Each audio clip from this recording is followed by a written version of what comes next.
Is this not? Oh yeah.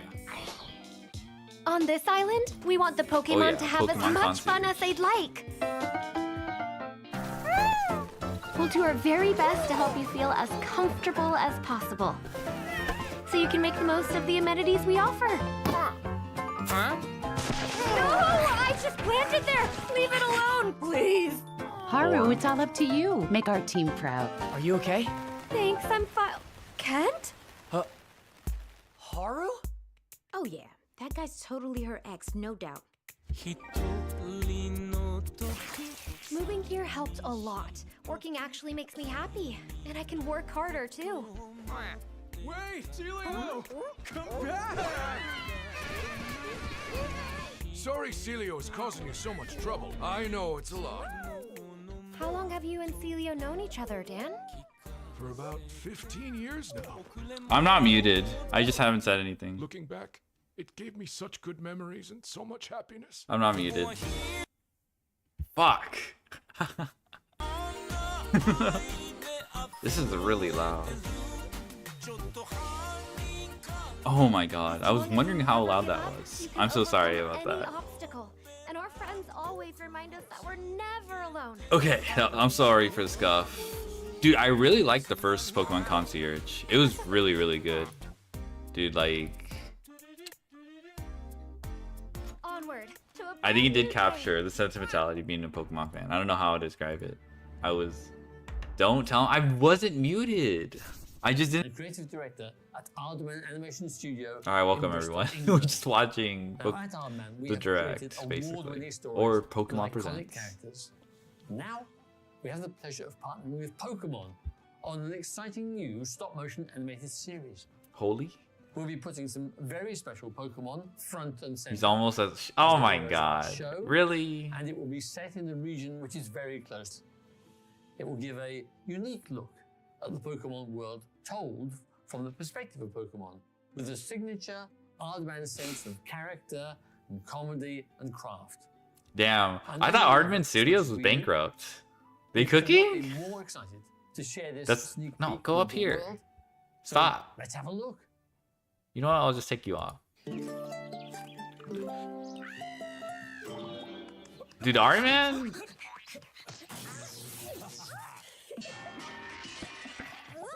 Wait, this actually looks good. Wait, hold on. Wait, no wonder they're animating Galar. I just realized. Aren't they like a British studio? Worm. We're getting Wallace and Gromit. UK type shit? That's someone in the comments. UK type. Sirfetch'd and this is literally Wallace and Gromit. This actually looks good though. I like Sirfetch'd. He's one of my favorites. Hello everyone, I'm Utsunomiya from the Pokemon Company. Okay, let me... In today's broadcast, we will be bringing you a variety of news about Pokemon, including our newest titles. Okay. In our next segment, we'd like to share the latest information about Pokepark Kanto. I don't even know Please what have a this look. is.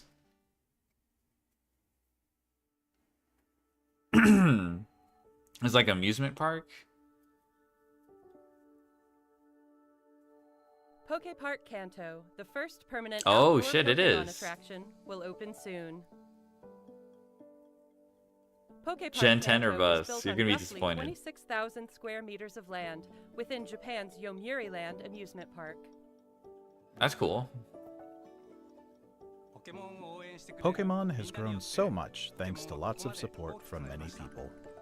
So we What is wanted to Pokemon make a Pocket place Packs? everyone can come together and 8 enjoy. days. I think A 8 space days. where Pokemon will always Pokemon be, Disneyland? and where You know, it people makes me and think, Pokemon why did can it take have so fun long to together. make this? That wish Must have been a prompted shit us ton to of begin planning. work on a world where Pokemon truly exist.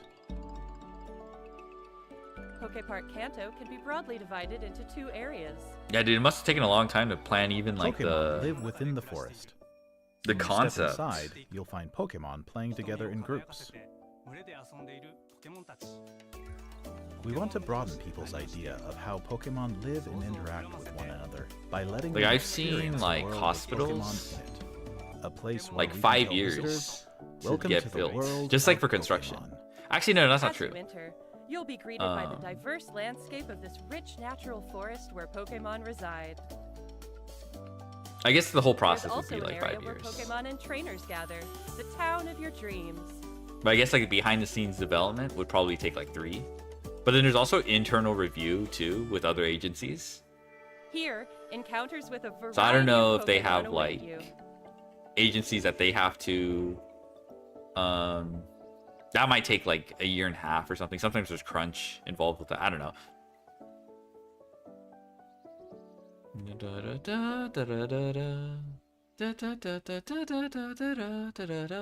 That's Palatine, right? Next, we have a number of other announcements to share with you.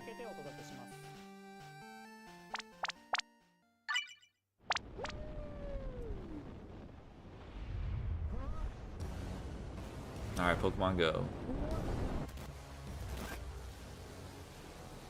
Eternatus, cool. Pokemon I Go don't Fest really give a shit about 2025 Eternatus, Max so I'm not gonna finale lie. is coming soon. Max Pokemon will be appearing one after another. Eternatus will be appearing for the first time globally. Like We Pikachu? also That's have a cool. promo code to share that will give you a chance to catch a powerful Gigantamax Pokemon. Okay, dudes. But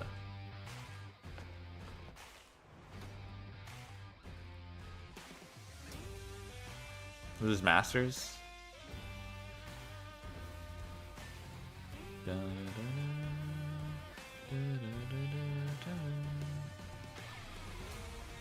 finish him off.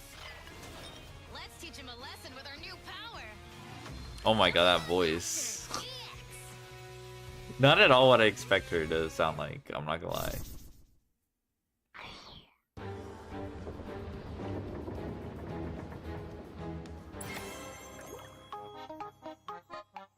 Pokemon Cafe Remix? Dude, this game is still around. I mean, this game is really cute, I'm not gonna lie.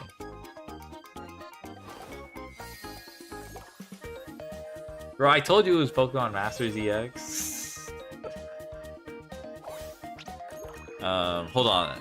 Let me put up the overlay. I think it's... You guys should show up now. I just turned it off last time because it was bugging. Alright, here you go. Hope that's a singing Jiggly. Jigglypuff, Jiggly.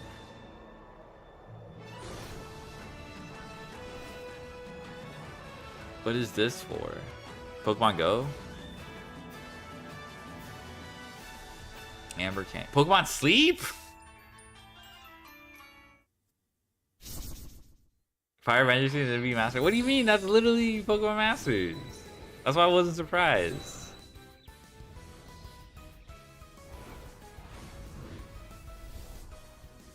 Latios and Latias join the fray to commemorate Pokemon Unite's 4th anniversary. Latios and Latias can both quickly fly to each other. There's people who seriously A play new type Pokemon of Sleep. battle, Electrode Volleyball, will be available. I mean, after this like, broadcast what I mean by serious, like min-max it. You going Unite? Yeah, Pokemon Unite's still a thing, yeah.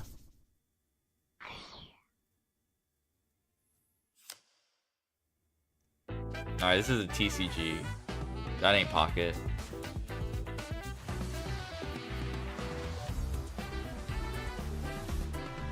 Megas.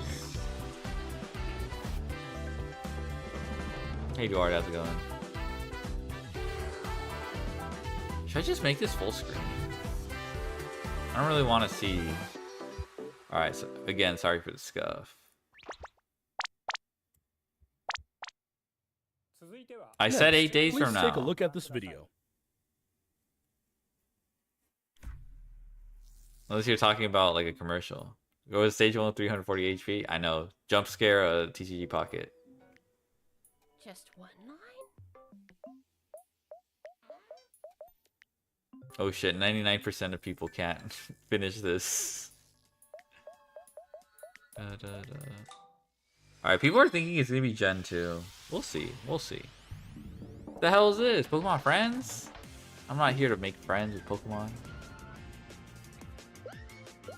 This is cute though. Damn, Pokemon is not beating the baby game allegations.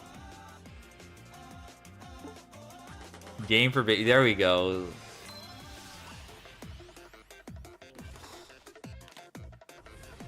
All right. Well, I don't know about Redditors, man. I don't know if we can clearly see the intended audience is for children in this commercial. For Pokemon, playing Pokemon Trade Friends. Get your True. daily aha moment. Use the plush you get from solving puzzles to decorate your in-game plush rooms.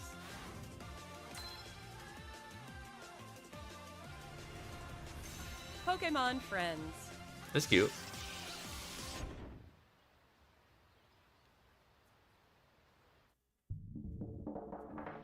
Pokemon Friends is a puzzle game where players enjoy the thrill of realization while untangling their thoughts.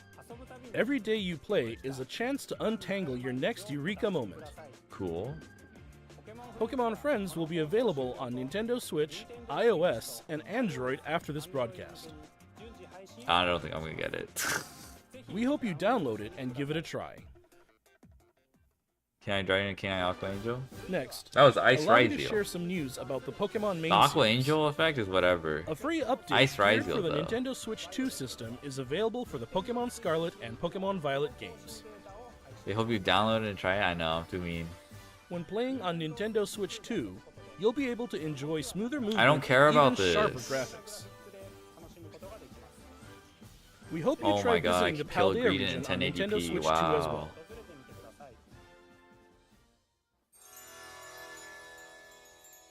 You laughed at Disney Villains Crush Cafe too? But I did actually.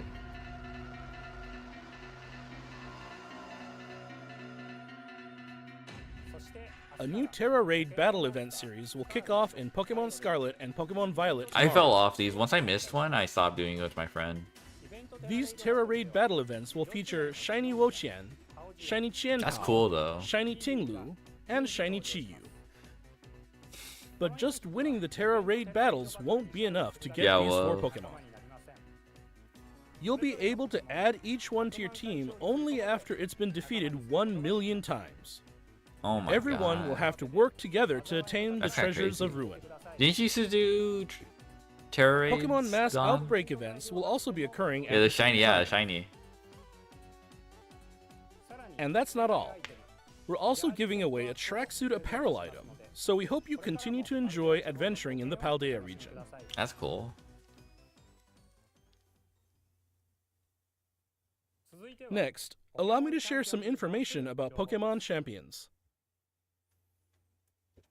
Oh yeah, this is the new like sim that they're cooking up, or I don't know what they plan on doing with this, but it's like I wear tracksuits IRL. Pokemon Nah. Champions. Do you have a VOD on? Yeah, on In this title, YouTube. you can enjoy the battles you know and love. Yeah, the from mobile Pokemon VGC. series That's what on I- your Nintendo Switch or mobile device. You can invite your previous Pokemon partners to join the action by linking with Pokemon Home, or you can find new partners to battle alongside you right away. You have pants within on? Yeah, I Pokemon do have Champions. pants on. What the fuck are you talking about? You can recruit Pokemon to your team to battle alongside you. One, It's I, up to you I don't which like the Pokemon 3D you models. Recruit I Pokemon you're compared to interested the in and form a 2D team. sprites of Gen it's 5, finally but I time for really Pokemon like battles. these like icons. They're so cool. You can enjoy ranked Like they, battles you know, with they're new faces I don't know. I with really friends like from what they around the did with world, these. as well as private battles where you can take on family and friends with greater immersion I like than ever before. Gen 3 Rayquaza, like little sprite, looked like fucking. He had Take lipstick. on I could not thrilling unsee it. matches in single battles and double battles. Imagine Showdown, but good. Finally, we'd like to introduce you to a new way to raise Pokemon. Yeah, that you're not lets you fighting with enjoy PNGs battles and even shit, more. but oh shit, this is literally Showdown.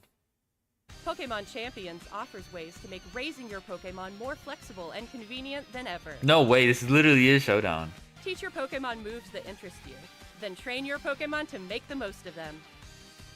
Well, actually, I don't know what Recruit you and do with train to this, easily but enjoy Pokemon thanks, battling.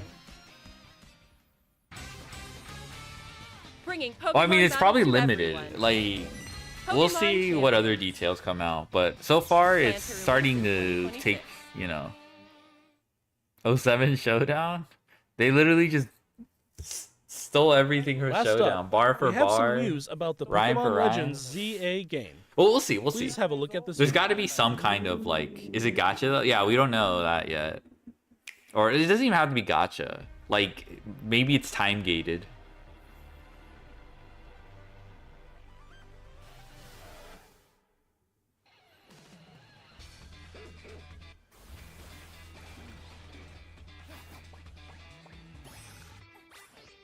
Dude, I really have no attachment to Gen 6. Like, I wasn't super impressed with, like, this region.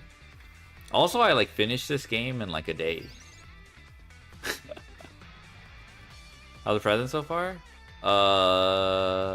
I'm waiting for the pocket stuff and the AZ stuff, so nothing has hit me yet. Which game was Gen 6? That was X and Y, right? This is the region. This region being shown here. I do like the design of that guy though. He looks cool.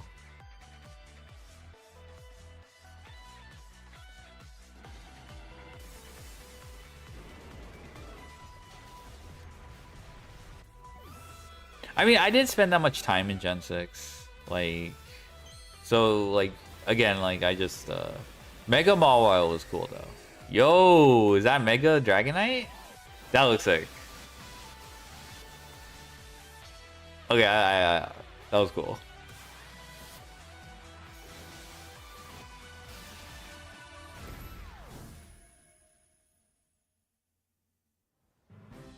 Pokemon Legends ZA. No, I think Sword and Shield I'd is like to introduce 8. this I game's think news Gen story, 7 is Sun which and takes Moon. place in a city striving to be But what did somewhere I that miss? belongs to both people and Pokemon. Or we just got a Mega Dragonite reveal. We didn't After get to you see arrive in Pocket. Lumio And now they're City, starting to talk either about Urbane they or did show Bonnie Pokemon will show invite you the to Pokemon join Showdown Team clone MZ. or whatever. But we didn't get too many details, but it does look like MZ's Showdown. objective is to protect the city of Lumiose. Let's get to know Team MZ a Yeah, little 9 is better. yeah. Fake fan Orm. There's Naveen, a fashion designer in worry. the making. And there's Genwu's Lita, not here. who aspires Genwu's not become here a to professional dancer. roast you. As part of Team MZ, you'll spend your days in Lumio City with this crew. All right. Lumio City looks Looks different promising. by day and by night. During the day, you can explore Oh, the dude, city nighttime and is find scary, lots of bruh. Pokemon to I don't want add to get to your party. ambushed.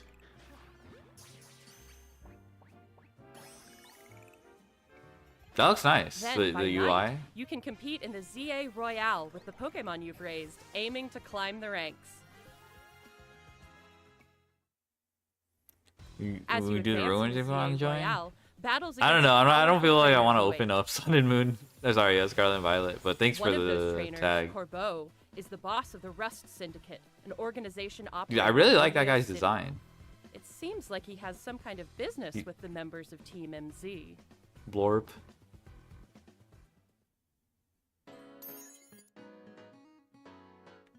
Lumio City offers plenty of ways to have fun aside from Pokemon battling, too. Trainers can change their hairstyle, Oh my god, that hairstyle. looks, That looks like mine. and outfit to appear however they would like as they stroll around the city. If you've teamed up with a Furfrou, a Pokemon with distinctive long fur, you can even have it trimmed into fashionable styles. Well, Diantha? You can I'm also pretty take sure photos Diantha's at gonna show interesting up. spots, There's no or way. relax and hang out with your Pokemon if you like.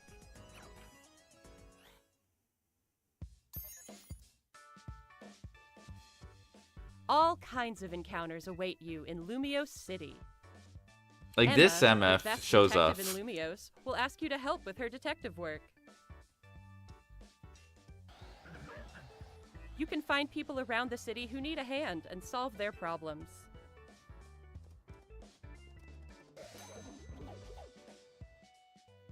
Mabel is the acting director of the Pokemon Research Lab. I like By catching Pokemon, the you hairstyle. can aid her research. In return, you can receive useful items You get the for your Switch too? Nope. adventures in this game. Not in a rush to get it. Something strange has been occurring in Lumio City recently. Some wild Pokemon have been mega evolving on their own and going rogue. These so-called rogue mega evolved Pokemon can't contain their own strength and are the very definition Raid of battle. dangerous. To take them on, That's so you'll need cute. to fight Mega So that Evolution with freaking- Mega Evolution. One newly discovered Mega Evolved Pokemon, Mega Dragonite, has distinctive Dragonair-like features, like wings on its head and a pearl on its tail. While tackling rogue Mega Evolved Pokemon, you'll want an ally from Team MZ at your side, plus strong bonds with your Pokemon.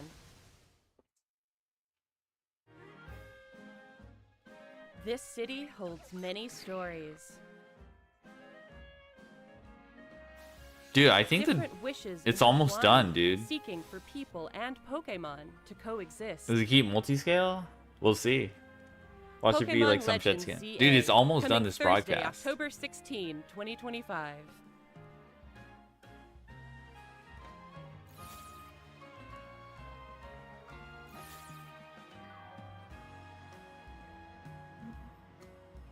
Free purchase? Oh, it's until February? That's easy.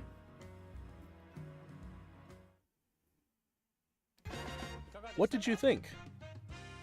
Pokemon Legends ZA is releasing on October 16, 2025.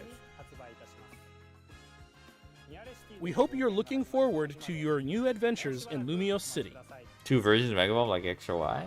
That's all for today's presentation. I fucking knew Thank it. you very much for tuning in. Dude, it's almost done. I fucking knew it was almost done. 100 balls.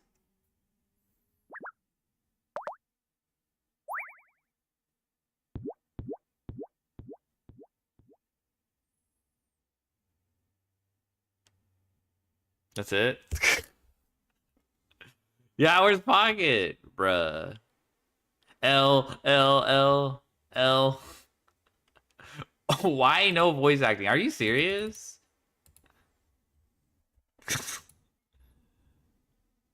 No fucking news, Sag. We kind of knew it was 24 minutes. It just went by really fast. Scammed out of Pokey trailer, believe. No mystery dungeon? There's no way. There's no way someone was like, mystery dungeon. I stayed up for nothing? Eh. This show. Only thing was the Shiny Ruin Trio GG. I don't know. Alright, do we click on the Misty is healthier than Sylveon hot takes? That's so funny. 1 week before our update. Dude, they're so mad. They're looking at these people. They're so mad. Why no? This is the same guy. This is just the same guy. Who cares? They're so mad. There's just one guy. What is this psyop? Literally one guy asking about voice acting.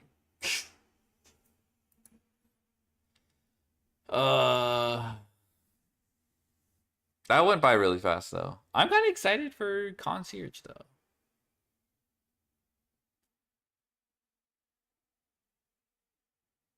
Oh, don't ask what this is.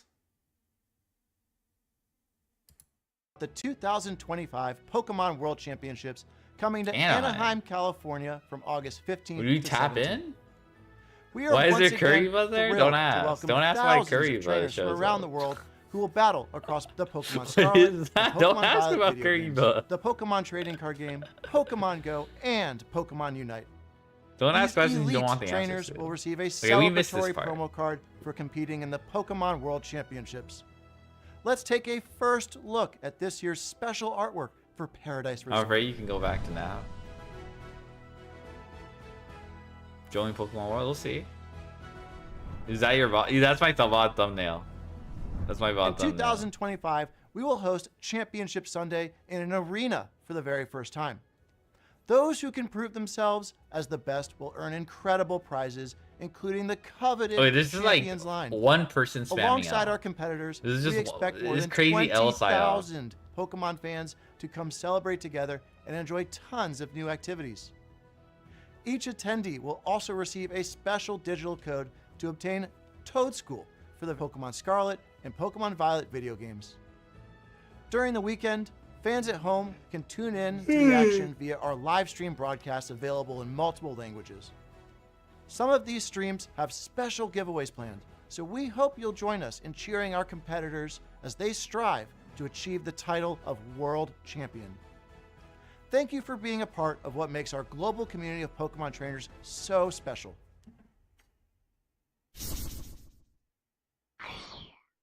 On this island, we want the Oh, yeah, this is the Pokemon to have as concierge. much fun as they'd like. Announcement. We'll do our very best to help you feel as comfortable as possible, so you can make the most of the amenities we offer. Yeah, I really liked the first season. It was really good. Oh, I just planted there! Leave it alone, please! Haru, it's all up to you. Make our team proud. I don't remember You if I okay? watched it dub or Thanks, sub I'm though. fine. I think it was sub. Haru? Oh yeah, that guy's totally her ex, no doubt. Moving here helped a lot. Working actually makes me happy, and I can work harder too. Wait, Celio! Come back! Sorry Celio is causing you so much trouble. I know it's a lot. How long have you and Celio known each other, Dan? For about 15 years now. Looking back, it gave me such good memories and so much happiness. I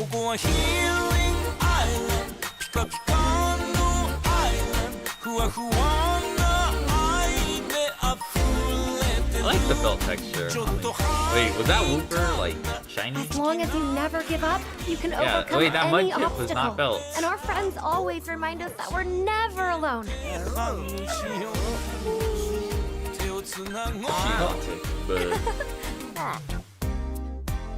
Did my Celio didn't turn his Walrein in 15 years? Onward I don't know, to Walrein's a kinda brand new day. big and territorial. I'm kind of chill. Oh yeah, and then this is the Aardman announcement. That's kind of funny.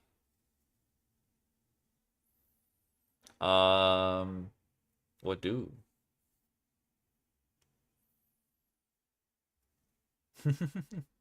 Yeah, that's my thumbnail. Oh, you're familiar with Aardman's game, bro?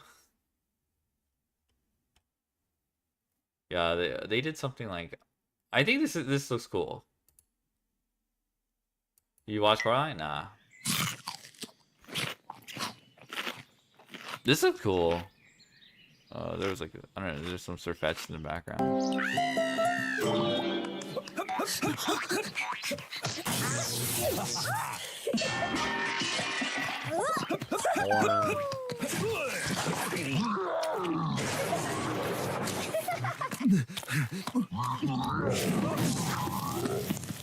Yeah, where's the voice acting, guys? Why is this voice acted?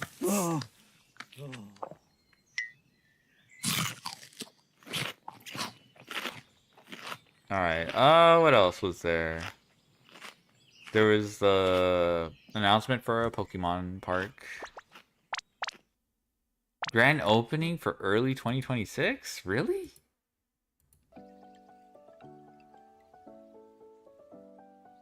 Wait, hold on. Shaun the Sheep. Okay, wow. And there was a Pokemon Cafe thing. Holy shit, these things are... Then we got Unite, then TCG. Apparently Unite is also aligning with the Pokemon TCG to introduce Mega Evolutions, which is around the same time Pokemon Z to A shows up.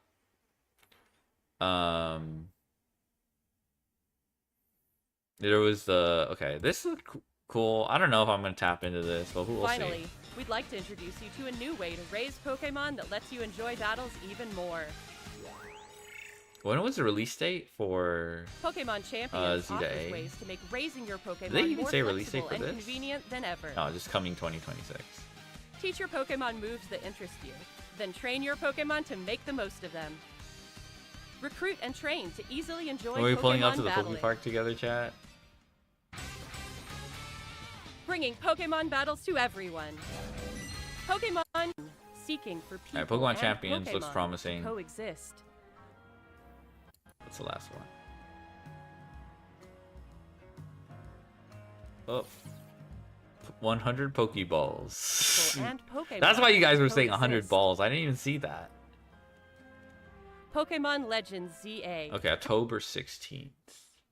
When is the puzzle game's already up? We're not playing the puzzle game. I have to open the mobile. Hold on, when is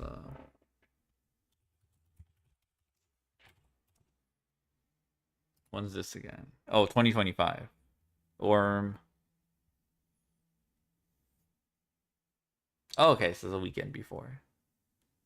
We're watching the Funger Presents. Did they actually have one? That's so funny.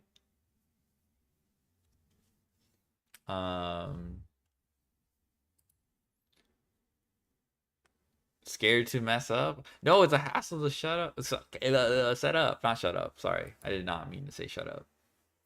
To set up, just a hassle. Okay, so Anaheim. Watch this pants grab. Okay. Well, I didn't watch it. The game cost. What are these psyops, bro? There's just like one person. I don't even know what this means, man. Y'all are bootlickers. We deserve better from one of the richest damn companies in the industry. Okay, bro. We deserve better. Ads in 50 seconds. W ads. All right. That was it. What do I do now? Oh, nobody saw that. Oh, Orm. What? There's already comments? A theme park is insane. I just hope they bring it over to other countries. Yeah, that's pretty. I can see that. Unova in America.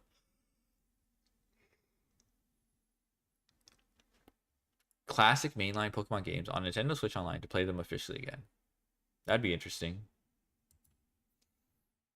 HESS? That'd be so freaking weird to play.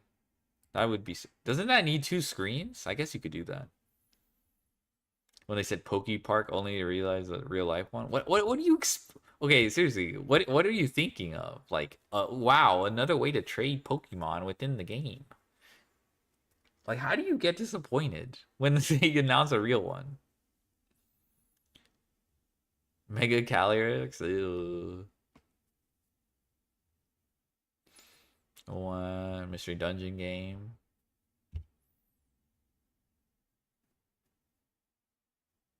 Time to watch Anteater Core. When did that happen? When did Ranty? Have you seen the Deku versus Death Battle drama? Yes. Huff, huff. Send me more Street Tears. Black Widow. What was it? Daredevil. Where are you? Yeah, and I also saw the awful MBT tweet capitalizing on that.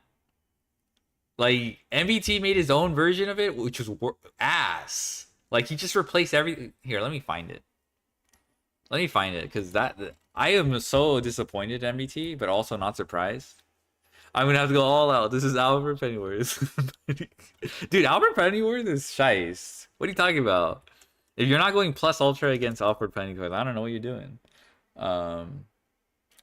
Who won? You should watch it. You should watch it.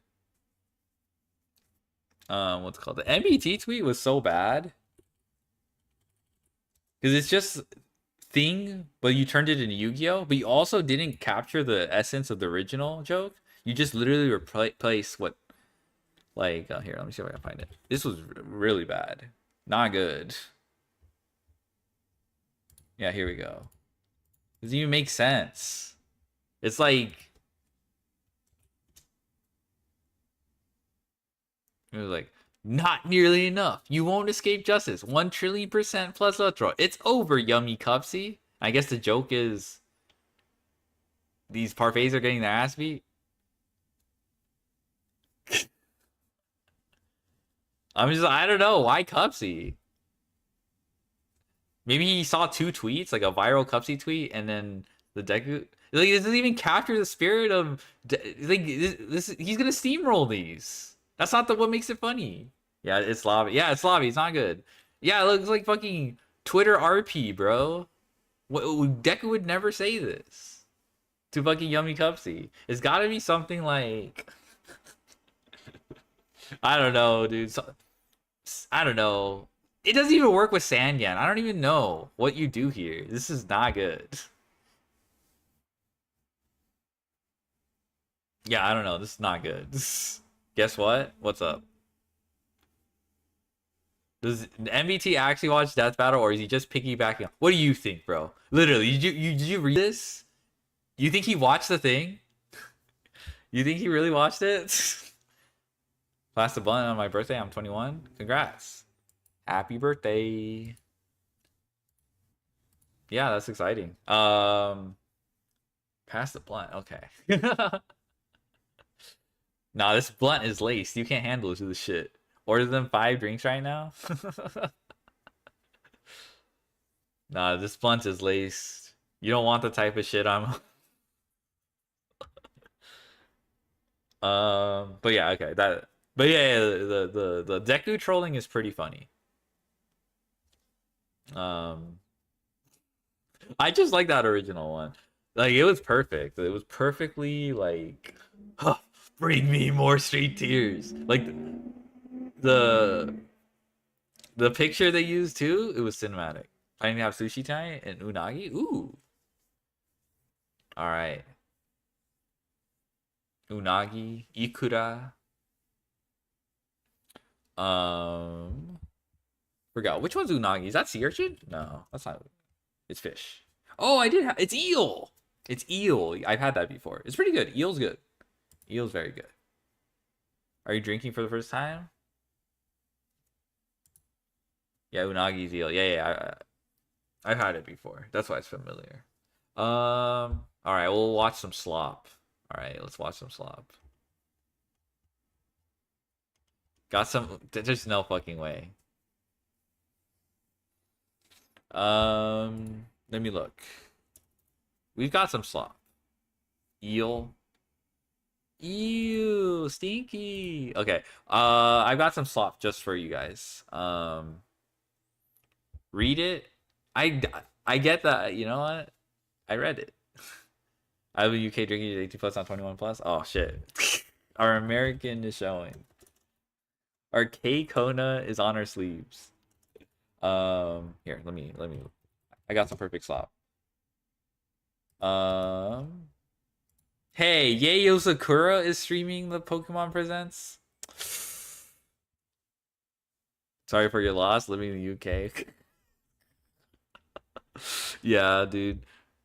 Patriotic, only patriotic Americans here. God-fearing, hot dog loving, 4th of July, fireworks.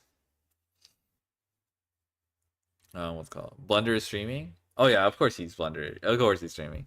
He's probably talking about like, he's probably theory crafting what the potential. He's probably with Sama too, theory crafting what the potential Mega Dragonite will be. Also like the champions. Or I'm pretty sure. I am patriotic.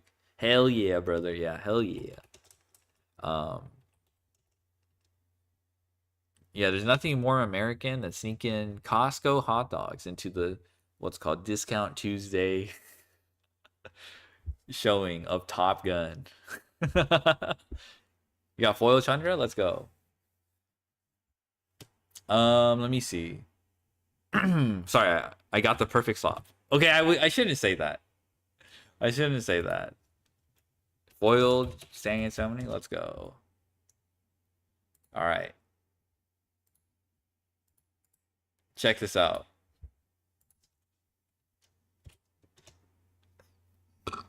Yu-Gi-Oh is in trouble. So I did watch this before, but I retained none of the info. That's crazy. Imagine watching a video and pre-watching a video and not understand what happens. Oh my god.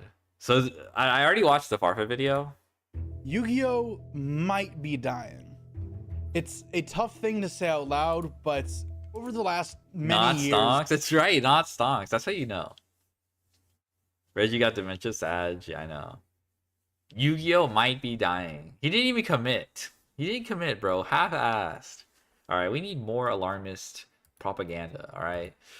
MBT's video is very good at the alarmist rhetoric. Like, we're gonna watch some Twitch drama. Nah. Right now it's Iron Mouse. I don't care about Iron Mouse. I'm not gonna lie. I do care about the, you know, the IDF. Not to be confused with the Israeli version of the IDF. I believe this was like the immunodeficiency fund. That sounds like a cause worth caring about, but it ranks lower in among the other things. Being British, driving around a German car, going to an Irish pub to drink some Belgian beer and eating Turkish kebab, and then going home to hit on a Swedish couch, watching American shows on a Japanese TV. Nice. That sounds like my average day. At least in California. Except replace a few of those with woke, and then you probably might have got my average day. All right. Bro, it's only been 7 seconds. I'm already on a tangent. People have been saying Yu-Gi-Oh's dying, Yu-Gi-Oh's done for. We're suspicious of anything for him. True. Post online saying this is the end, pro players leaving and whatnot. Oftentimes, this is sparked by a bad format or by one player leaving or new card game being announced as competition. But I've always tried to look past that and dismiss most of it as being somewhat irrelevant. But I think we actually do have a problem. I guess the perspective we're trying to obtain from Jesse is he's a vendor, so he has some the point that you get weight in trouble, on talking that's about when I how start getting sets concerned. And the data I'm sell talking about in is the not necessarily TCG. YCS attendance, because for one, that's only competitive Yu-Gi-Oh! I'm actually looking at a different set of numbers, and that is the secondary market in Yu-Gi-Oh! Now, if you haven't been buying products online or really been involved heavily in the Yu-Gi-Oh! Space, or maybe just a Mashable player, you may have not really noticed what's happening here, but people are catching on, people realize it's a problem, and I wanted to highlight specifically at first Team APS's Twitter post that ended up starting this kind of drama. I would like to note this is something that vendors like I don't know what like now, and we've been hoping that is we get over this cause patch, for which alarm seems when to it comes to continue. these. Anyways, let's get to what Paul had to say. Yu-Gi-Oh! Boxes don't seem to have much value lately. Even this new green duelist set, which are typically known for being a big deal, is this a cause for concern? So Okay, the green duelist pack. I don't know if you guys are aware of like the color wheel of packs. There's like some pattern you can kind of discern from the color of the pack. I forgot what they all are. Wikipedia should have all of them. But duelist packs with duelists in the name usually have are usually green and usually introduce some new concept. I don't think this is true for I don't think Xyz debuted in the duelist pack though. I think they came out in Generation Force. Doing well, they actually went up from before. Oh yeah, there's new support. We can look at the new support actually. Duelist, yeah, true. Duelist. So green is known for introducing a new mechanic or new concept or something like that. Just like it's like usually it's the beginning of a series too. So like I think the series for the last pack ended. So that's why the lore ended for the what was the last pack before Duelist Advance? I forgot.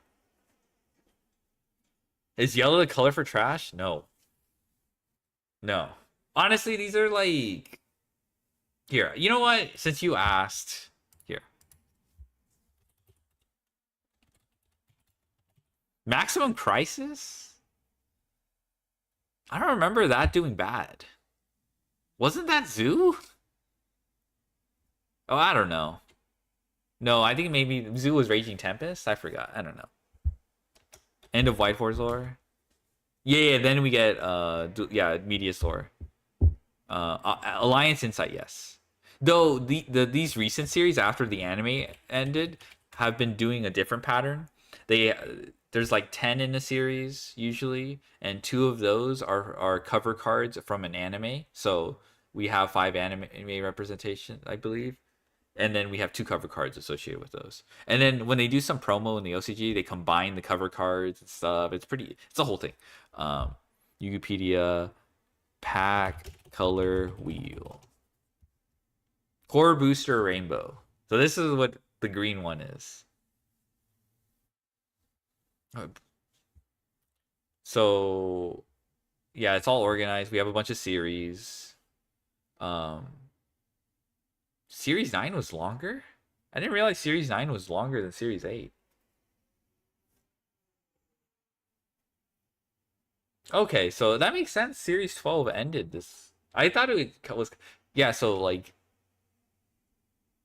Duel of Silence ends on Maximum Crisis. Code of Duelist. For some reason, Series 11 kicked off like two... Like, I don't know what was the idea behind this. But I guess they're going back to the amount of packs for Series 8. I love Yuma. Shut your ass up. Oh, I didn't know Rush Duel. Okay, they're not gonna go into Oh, starting with Series 9, each series corresponds with a 3-year run of the anime series, with Series 9 corresponding to Yu-Gi-Oh! Arc 5 instead of the previous time frame of 2 years. That makes sense, yeah. There used to be an article that would explain what these were, but I think at some point it probably doesn't hold anymore. I think as soon as they went to Series 11, I think that got thrown out of the window. But yeah, you can notice all the green packs are all duelist. All the green packs are all duelist, which is like, okay, I guess not Magic Ruler, New Ruler, and whatever this is. Oh, well, I guess this is OCG. You make Deku into Yuma, he's going full power, getting against Terabyte. That's actually kind of funny. Okay, that one's pretty good. Yeah, dude, he just combined 2 like viral tweets, I think, and he just like that. I mean, it probably banged. I'm just gonna chalk it up to like his audience being stupid as fuck. Okay. Included Effect Veiler, Solemn Warning, Pot of Duality, Scrap Dragon, Stygian Street Patrol, many fantastic cards. There's been others since then as well, and I think before that as well, that my memory truthfully evades because I'm not a huge believer in this type of nonsense. But either way, let's look at the price here, and you can see that it's at $47. And Paul actually posted this, at least the time of my recording. You can see in the bottom right, I'm posting this. So I'm recording this on the 16th, and this was already almost 2 weeks ago. And if you bought a Yu-Gi-Oh box in the past, you'll know that's pretty cheap. Now, you see an support? I'll check it out. Pay for a box from a distributor, this is less. And those cards I'll check it out paying after. more per box than they're selling for on TCG Player. And you know, the price on TCG Player includes fees, right? So it's going to be around 10%, and then the shipping price, which depending on where you get to ship to, could be $5 to $7, let's say, but obviously can vary a little more. And if you think about all that, you're losing a significant margin now on Yu-Gi-Oh products. When the boxes go this low, you run into a couple problems. For example, one of the most notable players in Yu-Gi-Oh's history to respond to this, Jeff Jones, who also works closely with other card stores and has managed one in the past. He has some explanations for this, but importantly, this is the thing that's going to matter the most. As a store, we made the decision to stop buying most Yu-Gi-Oh sealed products over the next year. There's no excuse for stores keeping burned on product they can't move, and that happens. When the prices go down like this, people order less. And when they order less, the local scenes will suffer, and you'll have stores stop supporting Yu-Gi-Oh! Kitasan Black trending spotted? Really? And there are more casual players or semi-competitive players. Oh, Kitasan Black right here. Competitive players like myself, or even the people who only go to 1 or 2 YCS a year, right? Those still aren't the majority. So numbers will fall from the base level first, and then it'll trickle up, but that's a huge problem. That's the future of the game. That's the base of the game. It's scary, right? Because those people will stop playing because they have nowhere to play. They'll have nowhere to buy cards. Now, it's also a bit of a debate in terms of the cause and effect here, right? You could say that maybe we are seeing what, say, Jeff is saying here at the start. When you're competing with Magic breaking sales through clouds like the Sonic or the Avatar, the Final Fantasy, Pokemon One Piece have been dominating as well. Maybe the alternatives in every other game just feeling better than Yu-Gi-Oh! Right now is having that effect to decrease demand. And with the decreased demand, oversupply causes prices to plummet. Either way, it's not a good thing for Yu-Gi-Oh! Right? It means there's a problem somewhere, and it's an actual problem that's affecting the community. I want to show you guys one other opinion, kind of true Master Duel. It must be what Master may be happening in Yu-Gi-Oh! Now this is from Ollie from Tier Zero Games. If you aren't familiar with Tier Zero Games, they're actually my sponsor. So make sure you guys go check out the link below in the description box where there's a link to their store. They sell cards constantly, but notoriously they are fantastic for pre-orders. With the code Jesse5 you have 5% off, as well as on their YouTube channel. Nice plug. Small little plug, but I do want to show these guys my appreciation because they've been a great host for me for the last 9 months now. I've been on the team, or 8 months. And yeah, make sure to check them out. Anyways, Ollie is the owner of Tier Zero Games, and he is a huge vendor in the realm of Yu-Gi-Oh! So he does have a lot of input and weight to the words he says, and I wanted to share it to a broader audience. So I've seen a lot of opinions about the current state of Yu-Gi-Oh! Product and why it's failing so badly. As someone who's opened tens of thousands of booster boxes over the last 7 years, here are my thoughts on the rapid demise of Duad. The set itself actually isn't that bad. It has a lot of what we typically look for. New archetypes that'll be popular at some point. Interesting, though currently weak TCG exclusive deck, and playable cards across multiple rarities. And yeah, I mean, obviously shouldn't have to back it up, but I'll explain more from my thought processes, because I'm also a Yu-Gi-Oh vendor, albeit to a smaller degree than Ollie, and I've done it for probably about 7 years myself. From Duad specifically, the new archetypes that'll be popular at some point, referring to the potential behind Archmage cards, because those could go up in value in the future. That creates demand, speculation, and does, in theory, lift prices up. The people opening the set need to have value, otherwise they're not going to buy the product. And again, that goes back to the root issue of supporting an ecosystem that is Yu-Gi-Oh! Interesting TCG exclusive decks. This one's a bit fishier because you don't know this when you order the product. Rebelbots, who knows how good they'll be. They have the makings of potential, but that is a constant theme among TCG exclusive decks. And then playable cards in the immediate, right? Holly Sue for Vanquish Soul obviously is an impactful card. And I heard it's really hard to obtain cards are somewhat playable as well. The Holly Sues. I need to pick some up. However, it suffers from a recurring issue in Yu-Gi-Oh sets at the moment. Without a new staple or potential staple, it set is only as strong as its best deck. Alright, this is just random. This is a random tangent. But I have a feeling VSK9 is going to be Giga Glazed. I think like there's other I think Yummy is, I don't know if there are other people glazing Yummy, but I think it's underexplored from what I've seen. I'm just seeing like VSK9 hype and shit. They're cheap right now. All right.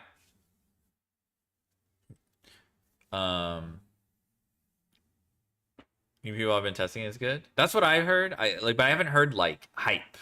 I think K9, but that's probably just because people just look at Road to the King or whatever. But I'm not saying K9 is gonna be flop or anything like that. But there's also Mitsurugi throwing a wrench in the equation. They're going back up, lock in. All right. Okay. Problems are really starting to show. Since April, we've known Justice Hunters was coming, and with it, what now appears to be the top decks of the format by a wide margin. So he's talking about, with Justice Hunters coming out in about 2 weeks, we're going to see 3 tier 1 strategies come out of it. Vanquish obviously has roots in older sets, but the K9 cards which are highlighted in the deck can really propel it to the top status. Draco Terra, a deck that was dominant before Vanquish K9 came out in OCG because they had a different set release order. And then Yummy, a deck which is kind of competing with Vanquish Soul right now as the second best deck, and in some cases arguably even better. But still, those are the 3 decks that all seem to be very relevant into the upcoming format. It's all Justice Hunters. We see a complete meta shift and a sort of change in life cycles in Yu-Gi-Oh! That happens often. The change in cycles over to Snake Eye, change in cycles over to Malice Ryziel, and now we're shifting an entirely new lifespan or format in Yu-Gi-Oh! And obviously it's not format because there are different ban lists within these formats, but you see different cycles and lifespans of these sets and decks. It's a bit atypical for what you consider in a card game. So how do we fix this? No idea. If I had the answer, you'd probably making the games instead of just selling them, but a lot of the ideas have already been mentioned. Better rarity distribution. We all want affordability, but there needs to be balance. Lately, too many strong cards are printed in low rarities and need to stop devaluing rarities. There's so many rarities you don't need to have, a chase rarity also being a tin promo. Yeah, I don't like that solid rares have gone from being this chase thing to 4 centuries became way too affordable, and then they become every 10, and now solid rares aren't really special, and you can say it's cool for the player base, but collectors need to have a place in Yu-Gi-Oh! They need to still be appreciated, right? And they've been leaving in droves. And here's the important one that I really wasn't that kind of thinking about until Ollie brought it up, and that is better power balance across sets. The Justice Hunters really need all 3 of the best decks in the game. It's just greedy. They were split across 3 releases, all 3 products would sell. That's even without touching the power creep problem. So this is interesting because it's kind of what Mashable does, right? Because think back to Tier and Sprite. They weren't released simultaneously in Mashable. Think to the current era. Ryziel at the time recording this has not even been announced in Mashable. And that's what we expected with Malice and Ryziel. Wave came at the same time. It means that the sets before Justice Hunters don't matter. Therefore, why would people invest in them? Why would they buy cards from them? They know will be obsolete so soon. So that kind of premonition of Justice Hunters coming out creates this like stock market like trend of forcing product prices down. The problem, however, is if you release these powerful decks over several releases, is you might find yourself in more frequent Tier 0 formats and give less choice to the players, because until all of those powerful decks come into rotation to create that new Yu-Gi-Oh! Cycle, you end up with what you have. Can we delete Cybers? True. And if you do that with every sort of powerful release, then you'll end up with constant pocket formats. It could also mean that Yu-Gi-Oh! Needs to change its products mapping like for the entire year altogether. Maybe they don't release so many sets. They already have slowed down, which is good because releasing junk sets is not okay. This right now, it's a weird state. Ollie does add some closing remarks though. More than anything, he thinks Yu-Gi-Oh! Needs something new. It's not collectible right now. Yep. It only has one format that can reliably sell cards, and that's top heavy. Casual play seems to be disappearing. I don't run an OTS. I don't know about this. I know locals enough, and it's hard for me to say, but me running a channel that has a lot of casual content, I don't know how true this is. It may just be that it's more shifting towards Mashable because it's more friendly for it. It's easier to play on a casual level, which makes sense. Final point in your never-ending thread. You think that Deathly Anime is the biggest loss. We always had this to push products, and because of that, it feels like we retrain anime cards so many times, even they rarely feel special anymore. So that's something else I don't really think about. We used to get excited a lot more for DM support, Blue Eye supports, Red Eye support, and while we still do, the lesser appreciated ones, like even hero support, it's less monumental now. It's almost commonplace in Yu-Gi-Oh! And they are kind of just repeating tired themes of sorts. It's a lot of things to ponder on because it's not an easy solution. If Yu-Gi-Oh! Had an easy solution to this problem, then I hope Konami would do it, right? They have to be aware of this problem. I this feel is not like something they can just sleep on. This should be. I don't know how to describe it, but no, I think he has a point. I think it's like the lesser known archetypes. Like, I don't know if you guys know, but Gimmick Puppet has like a decent amount fan base. We just don't see them because it's like Gimmick Puppets are fucking uncompetitive, right? So we're not gonna see them. But like the character of what's his name, Quattro or 4 in the sub, that guy is insanely popular. Like just by his personality and his design, people love that guy. And like that's just from the anime. So like I feel like there's a lot I don't know, like something like Gimmick Puppets getting like support. It does appeal. It does have some appeal. They need a new anime. I mean, there's still aspects of the previous that is underdeveloped, like a lot of Arc 5 stuff that have yet to like milk. They just recently did Heraldic Beasts. That's another one. Now they need to do what's his face, the Dyson Sphere guy. I don't know if you guys know who I'm talking about. FTKs are fun. They don't give a shit about FTKs. These people who love Gimmick Puppets, they don't care if it's FTKs. Actually, you know what? They Konami literally gave them a card that was their fucking Oshi or whatever. I want to be milk. Haha. The Yu Karma situation is crazy. True, it do be crazy. Like they literally made an XP of that. Whatever the rank 8 that searches rank up stuff. That's literally the anime character, and they get to LARP with that card, or like just collect it or whatever. I don't know. I mean, I'm assuming a lot, but yeah, that's the last thing. Dude, there's even some people in raiding who are dedicated to Gimmick Puppet. It's so funny. If we are gonna look at I mean, it's only only like 1 or 2 people, but it's I don't know. It's just so funny. Like, it was so funny. The reason why I bring that up is like, I forgot. I don't know if Josh responded to the thread or he brought it up. You gotta bring my Ghost and Gold rares. Ghost is cool. Yeah, I like Ghost. Josh said like, does anyone like Gimmick Puppets at all? He's like, is this like, who even likes this archetype? And I'm like, bro, you don't even know. You have no idea, brother. DEFCON 5, Konami needs to address. This should be a bigger problem than pricing. This should be a bigger problem than maybe one bad YCS or whatever, because this will have huge impacts. Now, this is just one box price too. I want to show you guys the more full effects of the market. I'm going to go through some of the tabs I've opened here. Duelist Advanced boxes. If we look now, I think it's maybe even a couple hours over date. It may be even less now. It's dropped another 40 cents. Look at this graph. This is abysmal. This is below cost for OTSs. There's some OTSs that are small, buying a little bit of product support for the local scene, but larger scale vendors that support the community, like Gamer's Choice, Tier 0. I'm not crazy large, but I order a large amount of products. When you're ordering like cases and multiples of hundreds, I don't do that, but others like the ones I mentioned before will. Think of that loss, right? That's multiple times a year. That's really bad. And that's not even counting the work that all this is, right? You have to actually work to lose money. So you can see why stores are discouraged. And it's not just Duelist Advanced. Alliance Insight's even worse. A smaller scale. Like, look at yeah. Prices are down here, and despite small little upticks, it's trending down. And maybe it's up from $34. It gets to the point that it's so low, people may just buy them out. And you see, I think that's what happened here a little bit. Because when they're that cheap, it's just like maybe gamble on it for the future, but $38, this is nothing. Boxes being this low is pathetic. Supreme Darkness is not much better. This was before Justice Hunters being announced, so this may have some value to Ollie's theory, but this set was deemed as not great. Ready distribution on this made no sense. The Mitsu cards all low rarity, so no one would have to pay much for them, barring 2 Ultras, which ended up being a bulk of the price. And Eclipse Twins being super meant that most cards went in the set, besides Meowls, weren't hard to get. So the set ended up like this, and it's not good. And this is even with hero cards in here, right? Like, if hero cards had some QCRs, which they do, you'd hope that would drive up some collectible price. And it does to some extent, but not enough to really bring it above a good price. And again, this is still losing money after fees. That's not the reality. It's still work to lose money. And the side sets are no different, right? Battle Legends, it did recover a little bit, but 51, 52, this is not profitable, and it's still losing money. Now, thankfully, we are almost at the point where this can bounce back. And see, there is a couple dozen listed, but after that moves away, we do get to 57. This is not good. This is still not profitable for companies, but it's no longer sound the alarms level prices. This set does fare a little better because it has some more collectability with the chibis, the Blue Eyes, Starlight Rares. Blue Eyes has been the only collectible card that, despite multiple high rarity prints in the last few months, has maintained a good price. The OTS Ultimate, the QCRs in Stampede, the Starlight Rare in Mayhem, and even the stamped one from the WCQ seems to be priced very well. So they're using it as a lifeline right now. And I get it, but it's rough. Now, you may say, but if the box prices are bad, what about singles, right? Because what if these stores open the product instead and try and sell the singles? Let's look at Alliance Insight. March Hare, most impactful card in the game, was $60 in release. Months later, $17. And I know Nationals or WCQ was just passed, so they may have dropped a little bit as players are selling their decks, but even before that, They were $20. That's crazy. Still, the best cards in the set cannot be that cheap. Even $30. Even $30. The most expensive card in the set is not a QCR. That's freaking nothing. And what if I change the filter here? What if I instead only show QCRs? Let's show how much QCRs are worth. There are some worth okay money, but so many of them are actually worthless. You can pull your 3 QCRs in a case and pull $45 in cards from QCRs. That's not collectible. This is all so sad. Star Rise was a playable card. It's nothing. It's nothing. Now, you can argue that as a product of sets dropping in price, the game becomes more affordable to play. But this being the way we have reached this destination is nice for now and will quickly kind of derail. Because the game will suffer large as players stop playing or stores stop supporting it. And then as scarcity rises, prices move back up. And then Yu-Gi-Oh! Becomes volatile in prices. You have formats of incredibly expensive and worthless. That makes sense. I don't know if cheaper prices... Yeah, I don't want to go back to Snake Eyes, Yu-Gi-Oh! Becomes a competitively driven game. I think the best way to do that is to have one deck be really cheap and other decks not be. That way, people have options still to compete cheaply, but if you want to play different decks, they can do so. But still, myself looking to buy Yu-Gi-Oh! Product in the future, I'm heavily debating every choice now. Now, with this all said and done, we talked about how Justice Hunters is coming out and it'll change the formats. How is Justice Hunters doing price-wise? Well, it's not out yet, so we don't really have a clear picture just yet. We can look at pre-sale prices, and it looks good. This is still not like a point where I'm screaming, Yu-Gi-Oh! Save, it's a ton of profit. When I'm looking for a higher price set to make a good bank on as a vendor, I'm looking for $80 plus typically. That's when I'm really happy with my margin. You can't see here, though, the prices have gone up already, if anything, which is a good sign. It means there's demand here.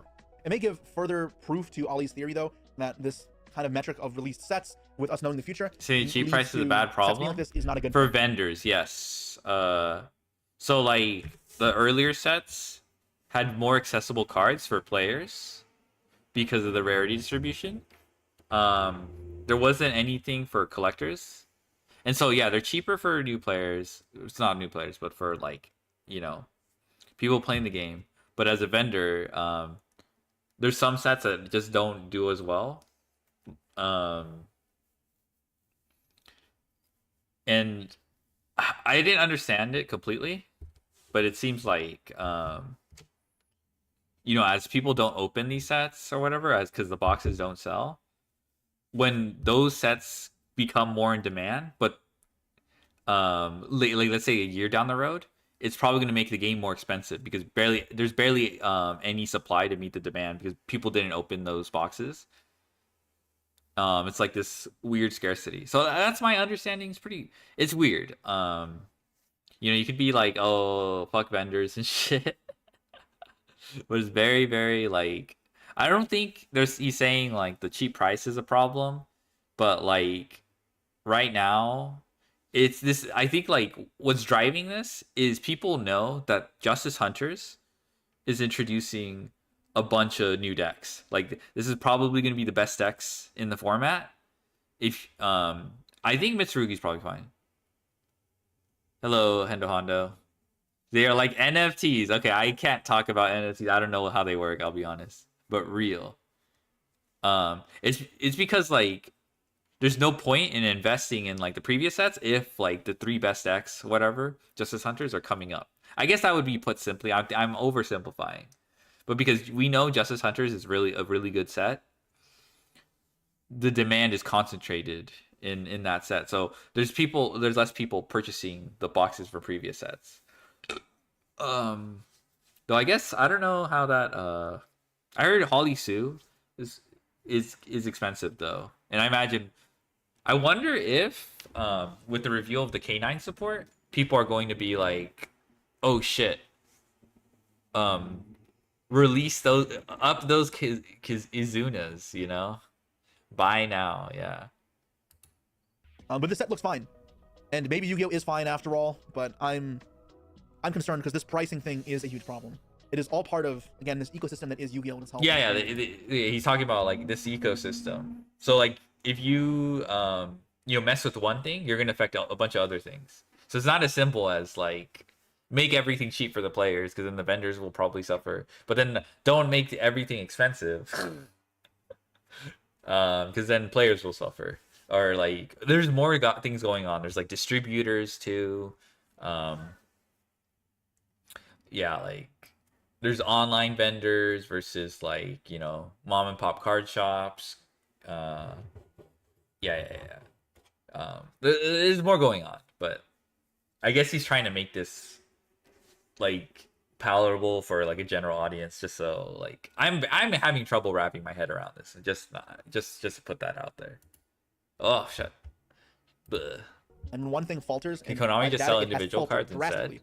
It's not long before other things got to sync. I don't As far as know. other fixes go, one other thing that may have to happen is a simultaneous release date for Yu-Gi-Oh products. The only reason we even know about Justice Hunters being so good, and it's for one reason. OCG gets the stuff way before us. It lets us pick and choose with our money, and it makes these products kind of bad, right? Because this kind of stock market type of speculation effect really can affect the market and hurt stores.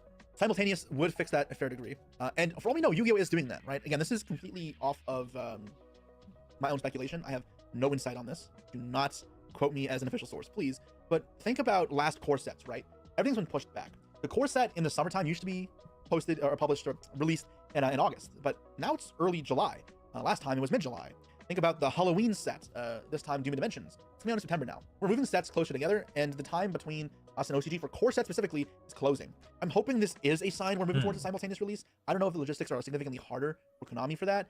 I don't know if this will actually help the game, but it would help us with having more interesting formats at the start of set releases. It would help the game sync up for just community's sake, and I think it might help the sealed product thing as well. So it's a good fix in theory, and it might actually be what's happening. So interesting to kind of take note of. But that's all I have to say. And I'm curious what you guys have to say as well. Do you think this is all a bunch of bullshit? Do you think this not matters at all? How do you fix it? Do you have other reasons for explaining this? It's a touchy subject, and I hope that we have answers, because you know, I've mulled over the idea of switching card games before, but I don't really want to.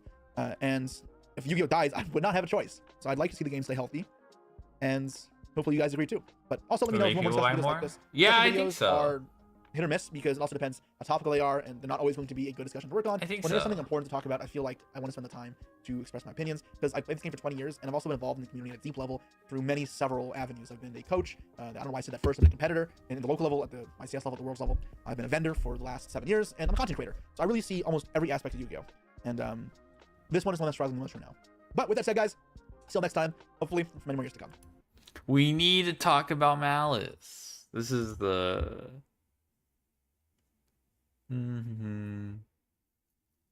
Does anyone under 20 play Yu-Gi-Oh?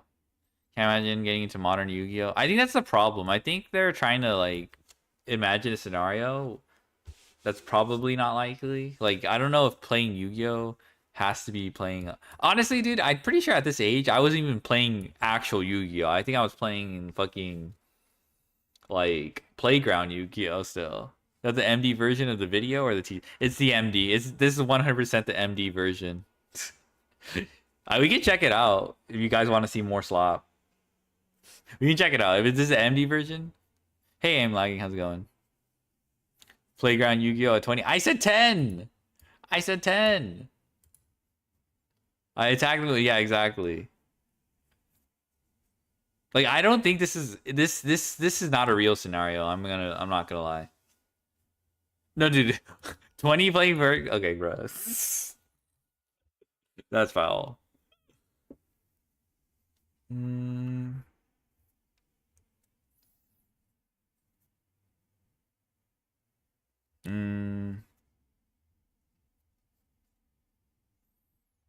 not interested. I actually just like I don't know if I have anything to add on like the vendor bullshit, you know? I'm just a player, bro. Alright, we'll talk. Malice has fun. Malice, now he's gonna maul about Malice. Who's ready to delete Cybers from the face of the planet? Can't listen to a guy that doesn't win anymore. Only got the easy dubs from Snake Eyes and now plays Master Duel to have the computer help him so he can keep track of everything because he's a bad player and washed up. I'm gonna tell you something. Diamami Star. I don't know if he's aware of the Jesse Cotton imperm incident. I don't think the simulator held his hand on that one. Who remembers with Jesse Cotton? He had you like where's Jesse's reply? We'll look at it. He pinned it, so also his name's Diamami Star, okay? We know this guy is. Congrats, you've won Pin of Shame. Alright. Show the clip. Show the clip, the imperm column. Is it? Do you think it got recorded? Oh, okay. I thought the game was holding his hand.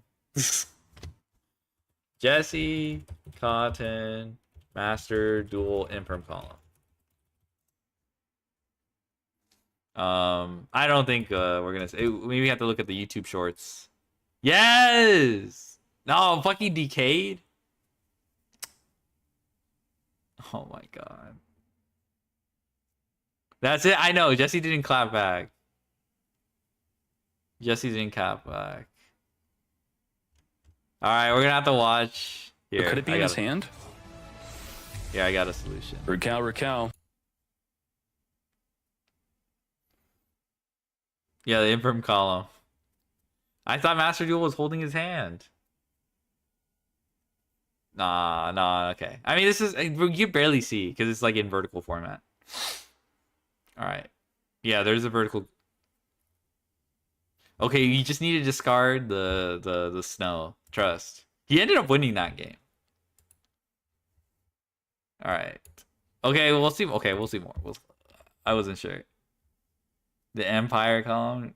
Yeah.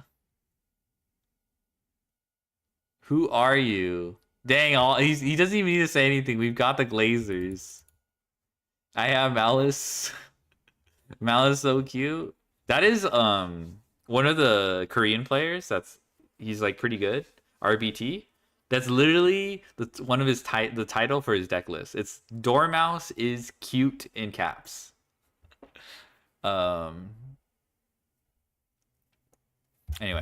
All right. What do you got to say, Jesse? All right. Malice has finally arrived in Yu-Gi-Oh! Master Duel, and with it, the meta has changed drastically. No way, we're Even though showing it's hard this. to say that this is a tier 0 format. This brand new deck is probably stronger than anything else Yu-Gi-Oh! Has seen, barring maybe Element, a deck which is obviously very harshly hit.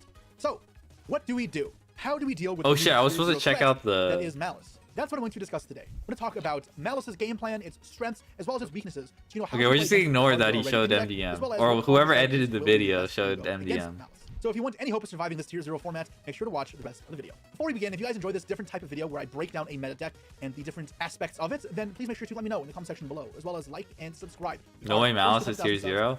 It is like, okay. Not in terms of representation, but it is probably like the best deck currently in like Master Duel, like engine wise. Unfortunately, a lot of games are decided by non-engines.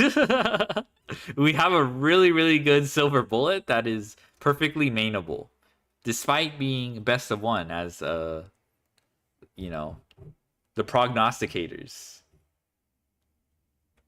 I think we can say tier 0 of all decks are respecting with Lancia. Yeah, if it's forcing people to play Lancia, I think that's a pretty good indication that like it is warping, right? It is warping. Because it is here, it is heavily sided. Yeah. So in a way, like no one did this shit when Centurion, okay? No one gave a shit about Centurion. No one was maining anything for Centurion. We're not gonna call that shit like meta. I mean, okay, I'm not gonna say Centurion wasn't meta defining or anything. Okay, I'm actually gonna say it probably wasn't. But we have a bunch of decks on release that come into the format, and we're just like, Maxi Fuelos. Okay, I'm being really hand wavy, but yeah, the fact that we're maining Lancia to deal with it, because otherwise our other non-engine is very good. You dev can say that wasn't a... Well, okay, I'm trying to say is we didn't main shit to deal with Centurion. Like, we didn't do anything drastic. Like, when it's tier limits, for sure, shifter decks, yes, anti-tier decks. I feel like there was no point in classifying other decks, the tier, besides anti-tier. People main Typhoon for Blue Eyes, it's not a new thing. All right, bro. No. That is not at all... That is not the same thing. That's not what I see. That's why I was trying to avoid. Like, you could still beat Blue Eyes without Typhoon. That's what do you mean? You could beat Blue Eyes without Typhoon. Oh my god, it's not the same thing.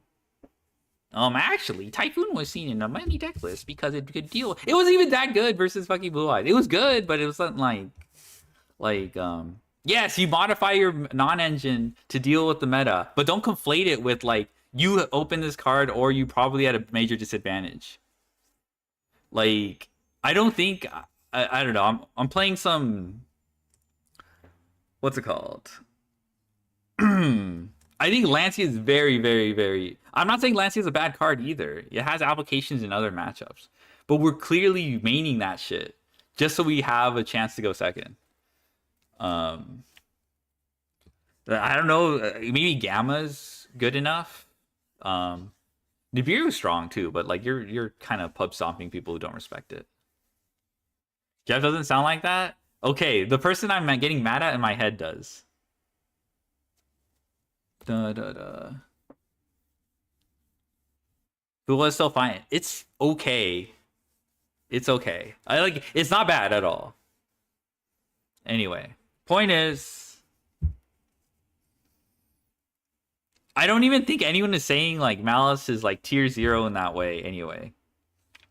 Like, I don't even think it's tier 0 in representation, but it is definitely one of the best engines so far introduced. And you have to run rent-free, true, rent-free, one guide. People said MD players weren't gonna. Yeah, it was enough. People were like saying that no one was gonna main Lancia. Anyway, but Lancia's so good against Malice, it feels so lopsided. Like I don't know how you turn a deck from like tactical nuke to like unironic coughing baby. Unironic, like it's so weird. What a weird. So I guess like maybe in the future when we have Ryzeal, which is supposedly, or maybe Mitsurugi, we'll probably have like more competing decks, and we'll have to diversify our non-engine to deal with that. Lancia honestly won a game because I stopped FS from vanishing track. Let's go.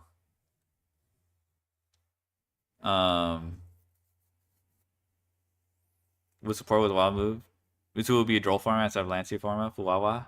Orm. We love Droll, don't we? We love Droll.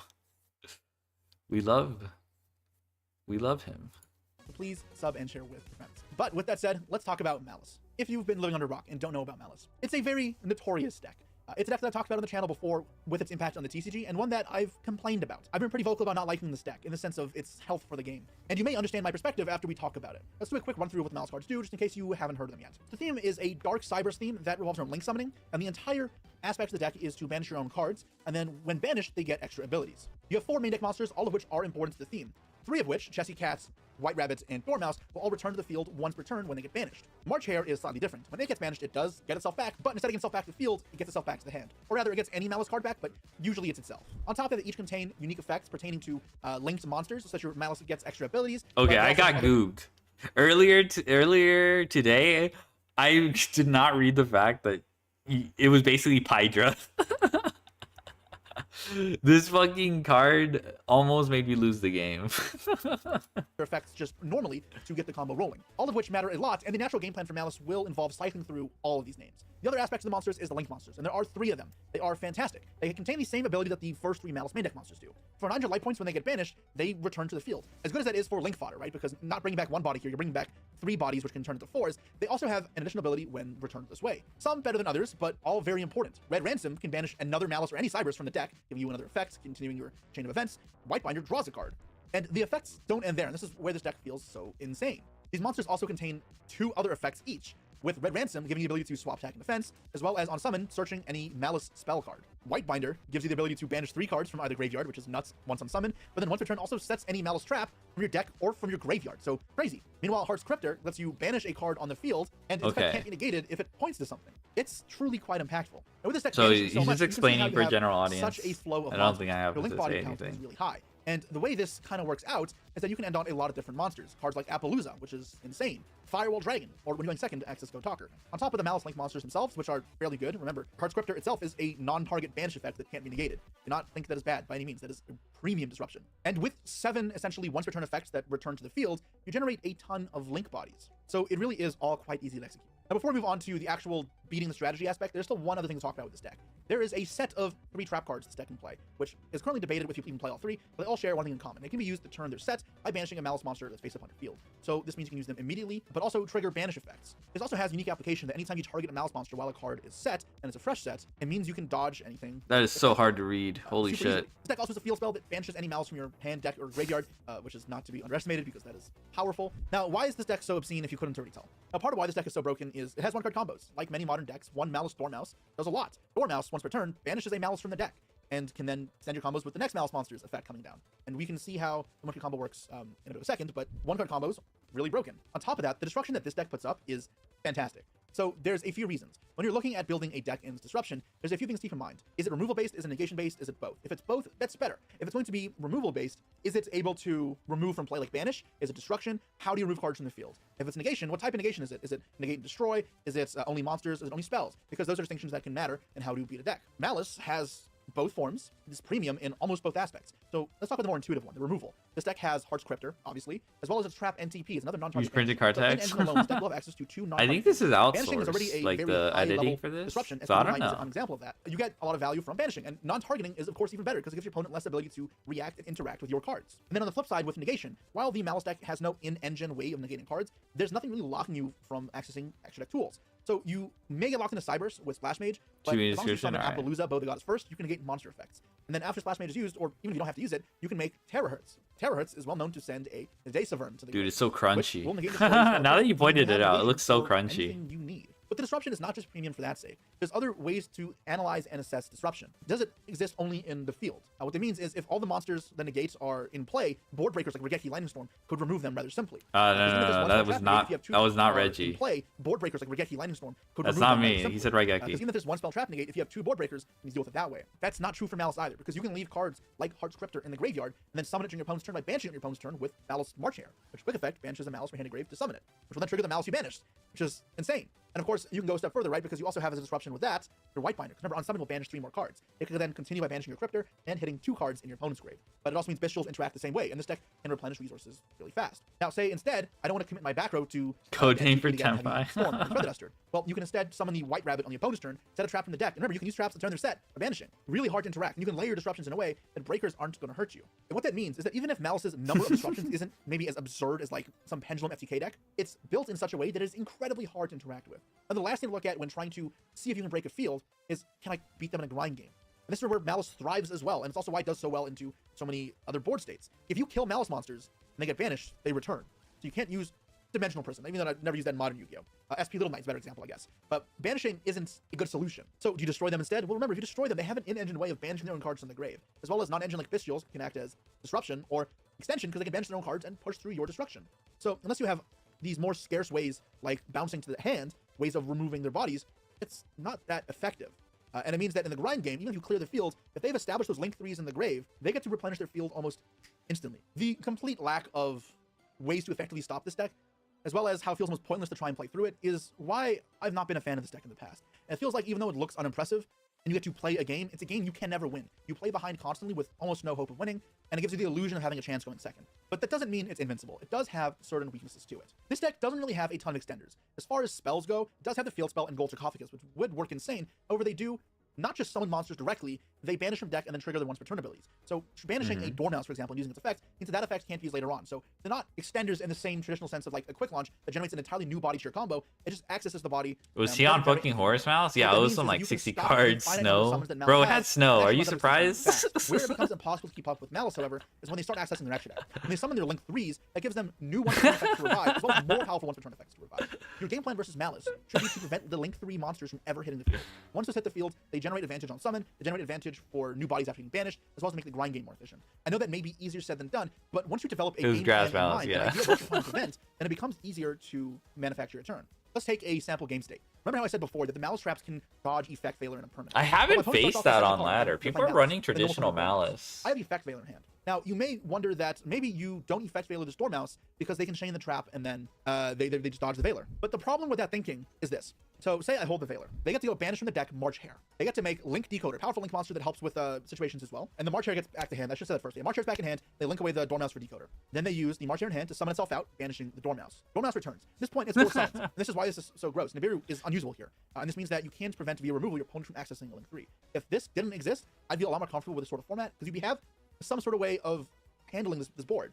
Or preventing it from happening, but you can't. Then they make their Malice Link 3. Red Ransom is what they would normally summon in this position. Again, you still can't Effect Veiler, because if you Veiler it, they just chain the trap. And now it's even worse, because the Red Ransom has an extra effect when it's banished. If you wait any longer, then the Link Decoder plus the Red Ransom just makes Appaloosa. When you know that's there, and your main goal is to prevent them from hitting that Link 3, then you have to take the risk that if they have the trap face down to dodge Effect Veiler, you just lose. I don't like that's how you have to play, but it's what you have to do. That's where knowing that first important piece of information helps us assess how to go about the rest of the turn in the duel. The big thing here is don't let link freeze happen. If you have other ways of preventing them from happening, then that's what you have to do. And that being said, what else works well against Malice? So again, keeping in mind that they have a finite number of extenders, and you're requiring 3 bodies to make your first link 3, if you have a couple removal pieces lined up and you remove monsters early on, their inability to have extra extenders will catch up to them and they may lose. When you're building a deck with Malice in mind and trying to envision what type of end board you want, prioritizing removal is ideal. If you can make that removal a Book of Moon base or a Compulse base, then you have even more flexibility, but even Destruction can do wonders because of the limited number of ability to push past their 4 main deck monsters and a normal summon. With that in mind though, Bestials are commonplace in many Malice decks,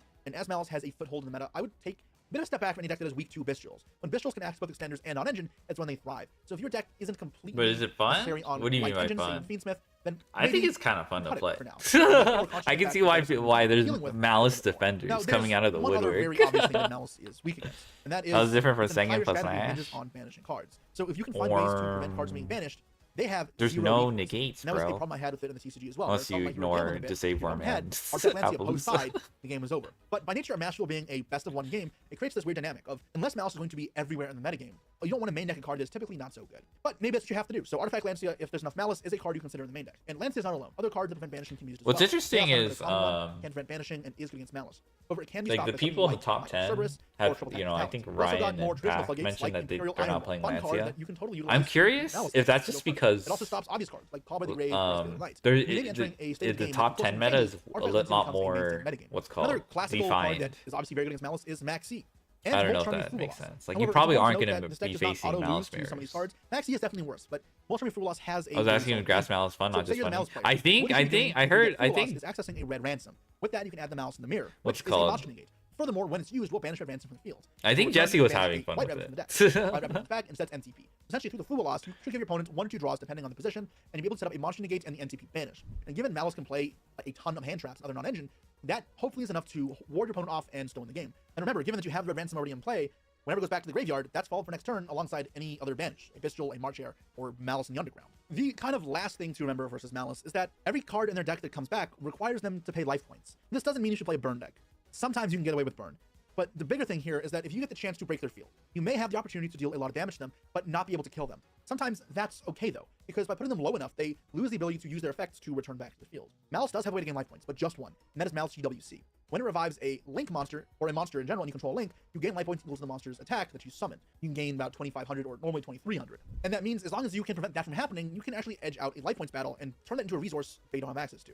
It's not something that you can always do, and it should not be your primary strategy. However, you must keep an eye out for it, because in some game states, that is a very clean win condition where you otherwise would have nothing else. Making a board of 1 or 2 disruptions versus a handful of Malice monsters and Bestials probably won't suffice unless you do this as well. And with all that, that is my kind of breakdown on Malice. Again, I'm not a huge fan of this deck, and I would be happy for Oh, so rival he's abilities just to counter it and explaining kind of Malice exist on the for, same like, playing field, or if this deck a together general hits and audience. phase out. But for the time Okay. being, it's I think here this is and you literally have to deal okay. with it. You have any other I got questions baited or by the ideas on thumbnail. Malice, I thought he was feel gonna free to complain share down about below Malice so or that you can something. tell other people you can cope in the new format. And if you love this deck, then also let me know. It's okay.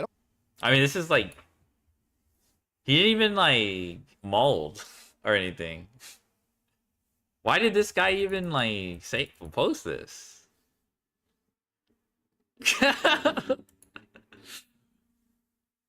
Classic YouTube thumbnail. Well, it's because previously he's talked about Malice being not cool in the format. As a Fire King player, I just want to say thank you, Mr. Dinkabui, because his deck list has been slapping Malice and Master Duel. How to be? Yeah. I mean, like, this is more like more likely I'm gonna click on it, right? But yeah, that's really the actual how to be Malice. That's basically the actual. Well, I guess I don't know.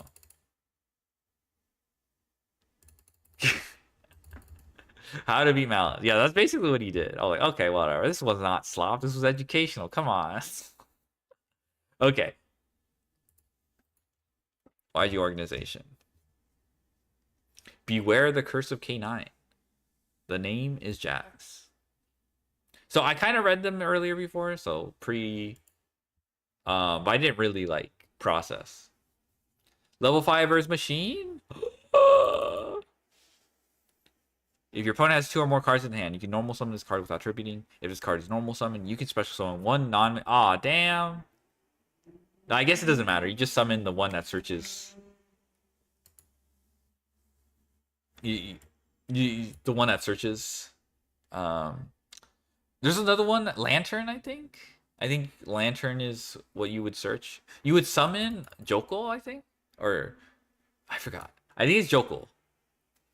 And then Jokul will search Lantern, and so you get, this is really strong. If you do, you cannot special summon from your extra deck while you control that face-up monster except K9 monsters. Okay, so it's just like Ripper, but Ripper, Jokul and Ripper layered together seems really strong. You can send one K9 card you control to the graveyard, look at your opponent's hand. Damn, this guy really is a cop. That's crazy. I guess if you wanted the option to, you can send whatever you summon. So you're no longer under the lock. Let me read Lantern really quick. Wikipedia Lantern K9. 66B Lantern. Someone told me the one card combo from Noroi can end with Ripper plus Masquerade on field, Izuna in hand, and both quick play spells. That sounds about Masquerade. Yeah, that's like 2 rank 5s, right? That's just Ripper search. You have Lantern. Let me read. If this card is in your hand, you can target one level 5 non-pyro K9 monster in your especially someone think I'm gonna accept. Yeah. Okay, so yeah, you just go Jokul, summon Jokul searches, go Ripper, add. Maybe you can add another Jokul. I don't know. But at minimum, you can add Lantern. Go into Ripper. Then what's called? I guess Masquerade is off Nesh Knight or whatever, or Nash Knight, which you make with the Lantern. And you search Izuna with the Ripper. The quick play spells, I think you set off the effects of it. It's been a while. I mean, it's been a while since I read these cards, but I think I get the gist. But that seems really strong. What the fuck? Okay, I did not mean to. Wait, hold on. That seems pretty layered. I think Jokul was already a good card, but you just had to pair it with like another level 5. This is just Ice Riceal, isn't it? It's not. Like, you have to like imperm this or something.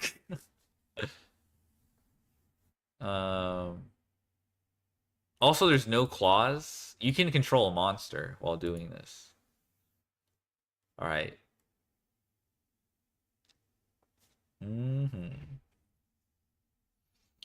All right, Jax K9 666. Jax. This card is Z summon, or if your opponent activates one. Actually, can't you make River Stormer with this shit?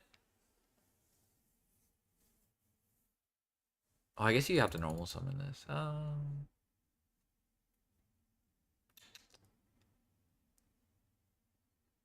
Yeah. I don't know if that's nice they made it a normal summon. I will say that.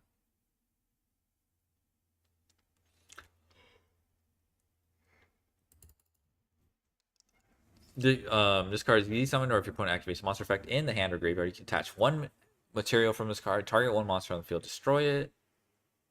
That's not terrible. I imagine the quick play spell can summon Nixie's on your opponent's turn. This isn't terrible. K9 that has this card as material gains this effect. Any battle damage this card inflicts to your opponent the turn they activate a monster effect in the hand or graveyard is double. What is so Grant, that's a pretty solid. Doesn't the other guy, the rank 9, attack twice or something? That seems really absurd. Let me go to Justice Hunters. Werewolf. While this card has the materials, it can attack a number of battle times up to the number of materials attached to it. Yeah, this seems insane. I mean, very strong to put underneath this. At least for the pure deck, these seem fine. Flicks your opponent's turn there. Yeah, that seems strong. Yeah, this is unconditional number. Obviously, the material matters. When your opponent activates card effect, attach one. Yeah. You know what? I kind of think about Nash Knight and Hmm. Yeah, this is cool.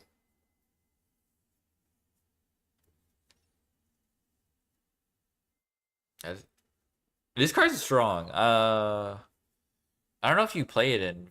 I mean, does VSK9 even play this? I don't remember if they do. I feel like if I were to play VSK9, I probably wouldn't like put the package, you know, with the quick play spell. But I don't know. I could be wrong. Maybe you need your end board to be stronger. No, this is strong. All right. One more slop video, and then, dude, this is calling to me like the Green Goblin mask. Misty's healthier than Sylveon. But we'll take out. All right. This I had my eye on. Monster, you can target one level 1 Yummy. Oh.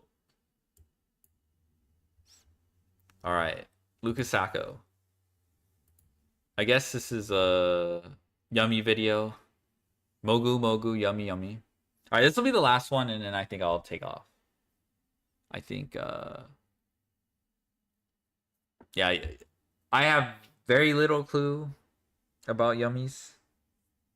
I just know that they have like an inherent summon. They're level 1s. If you open engage, you get full combo.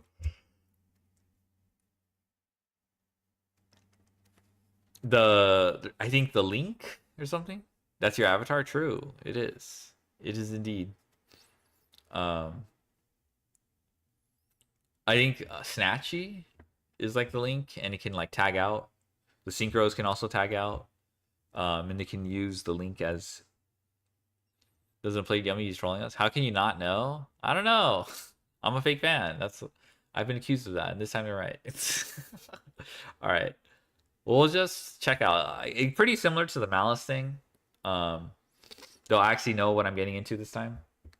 But this is for TCG, so it might not be relevant for my Master Duel Andes, but I don't know either, so might as well, keep myself in the loop. Okay. Hey guys, Lucas here. Today we are looking at the new Juhu formats. Today we're going to start off with the most important deck, I think, for this next format, which is going to be Yummy. I think this deck is absolutely incredible. I think it's probably my favorite out of the 3 new decks coming out. I'm just going to give you a complete guide on it from start to finish if you have no idea what's going on with this format. One thing I will say about Yummy, and I kind of thought about it. Oh wait, he pretty much got. I mean, he got ahead of me. I'll just wait for the deck list. It can play Songs of the Dominators. But the other thing that is interesting to me is if K9 becomes ubiquitous and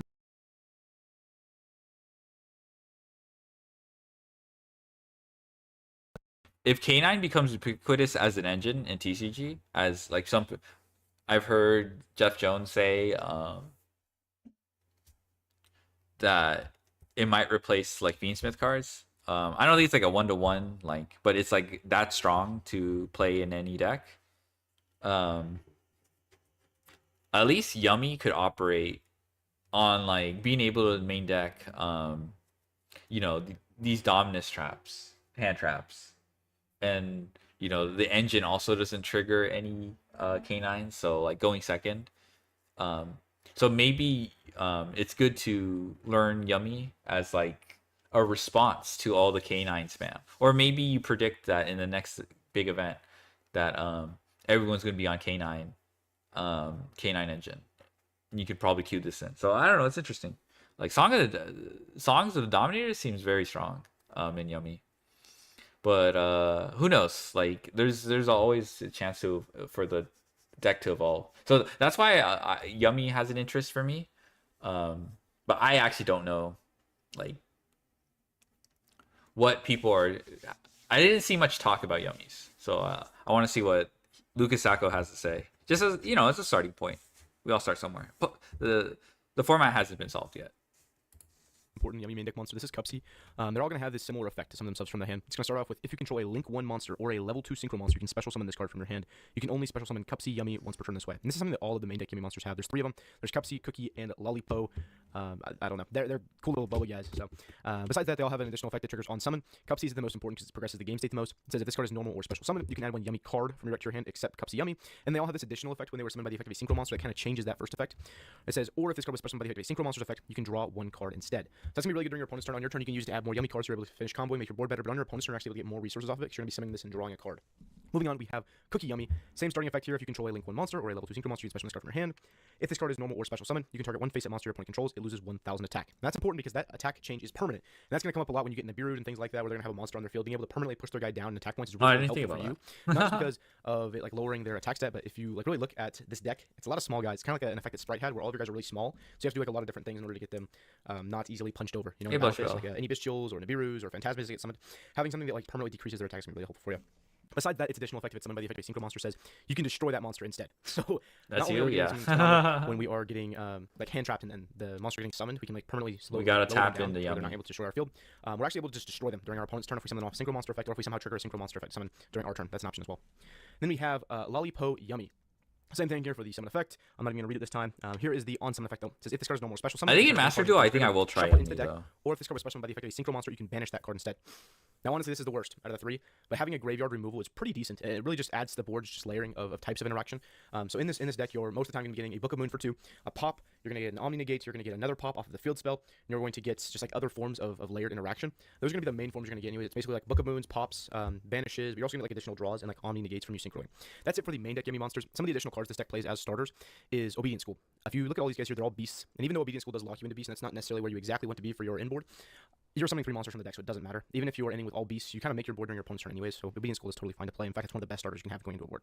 Along with that, there is Engage in the deck.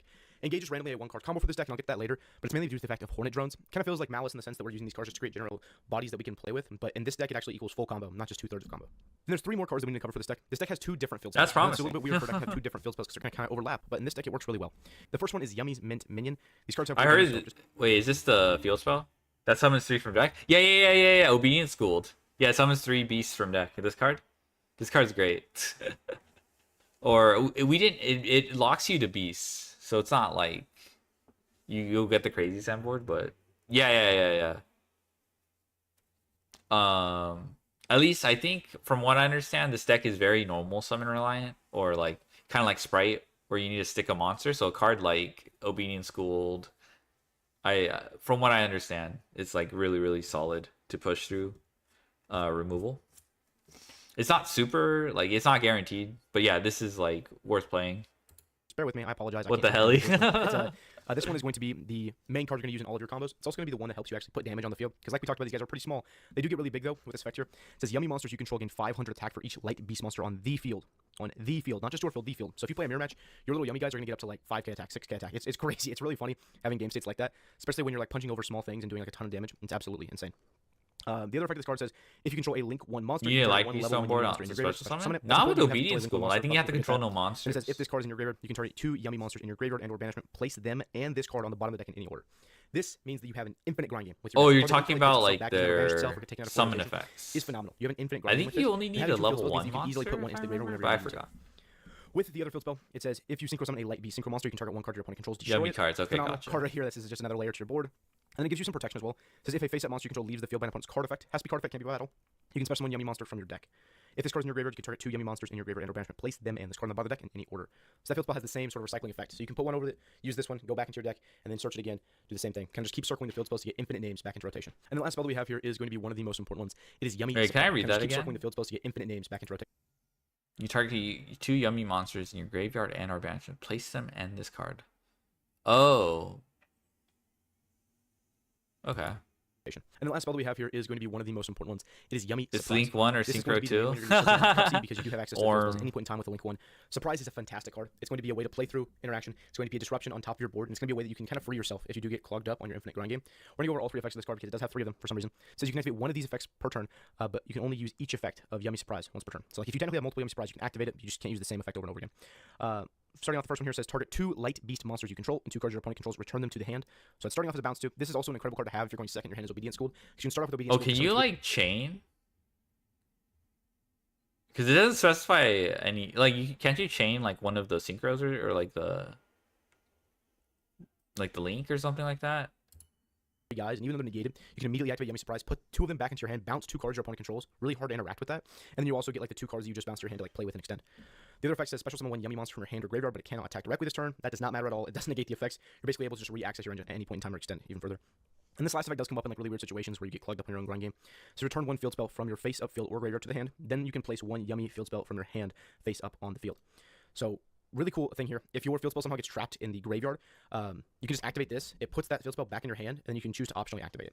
Because it's an optional effect. You can just choose to like recycle one of your field spells if you want. But this card is insane. It gives you basically infinite versatility. The extra deck has 4 new cards that are coming to it.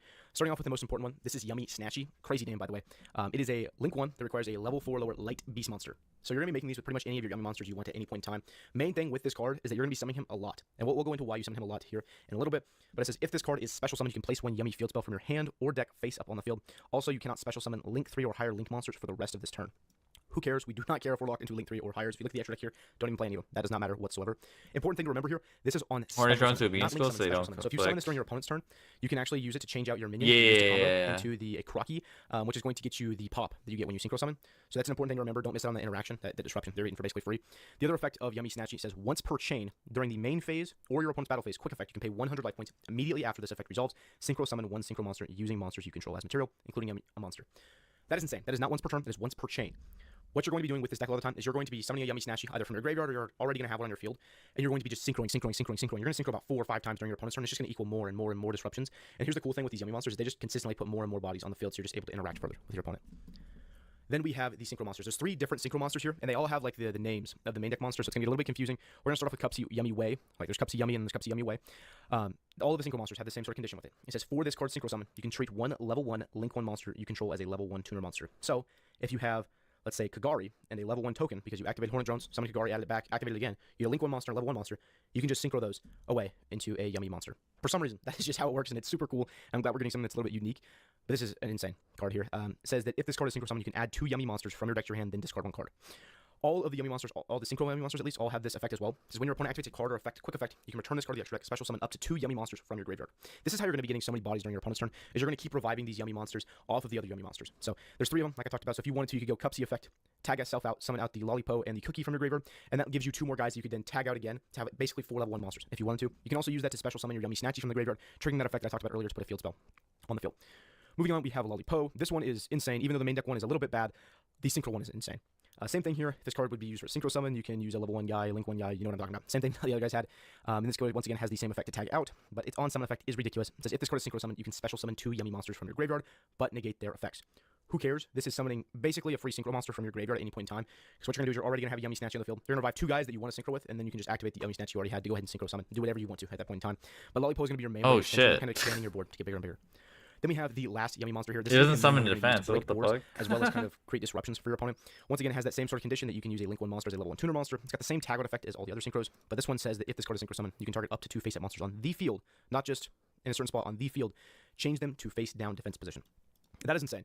We basically get a double Book of Moon that can target monsters on the field. That may come up, by the way.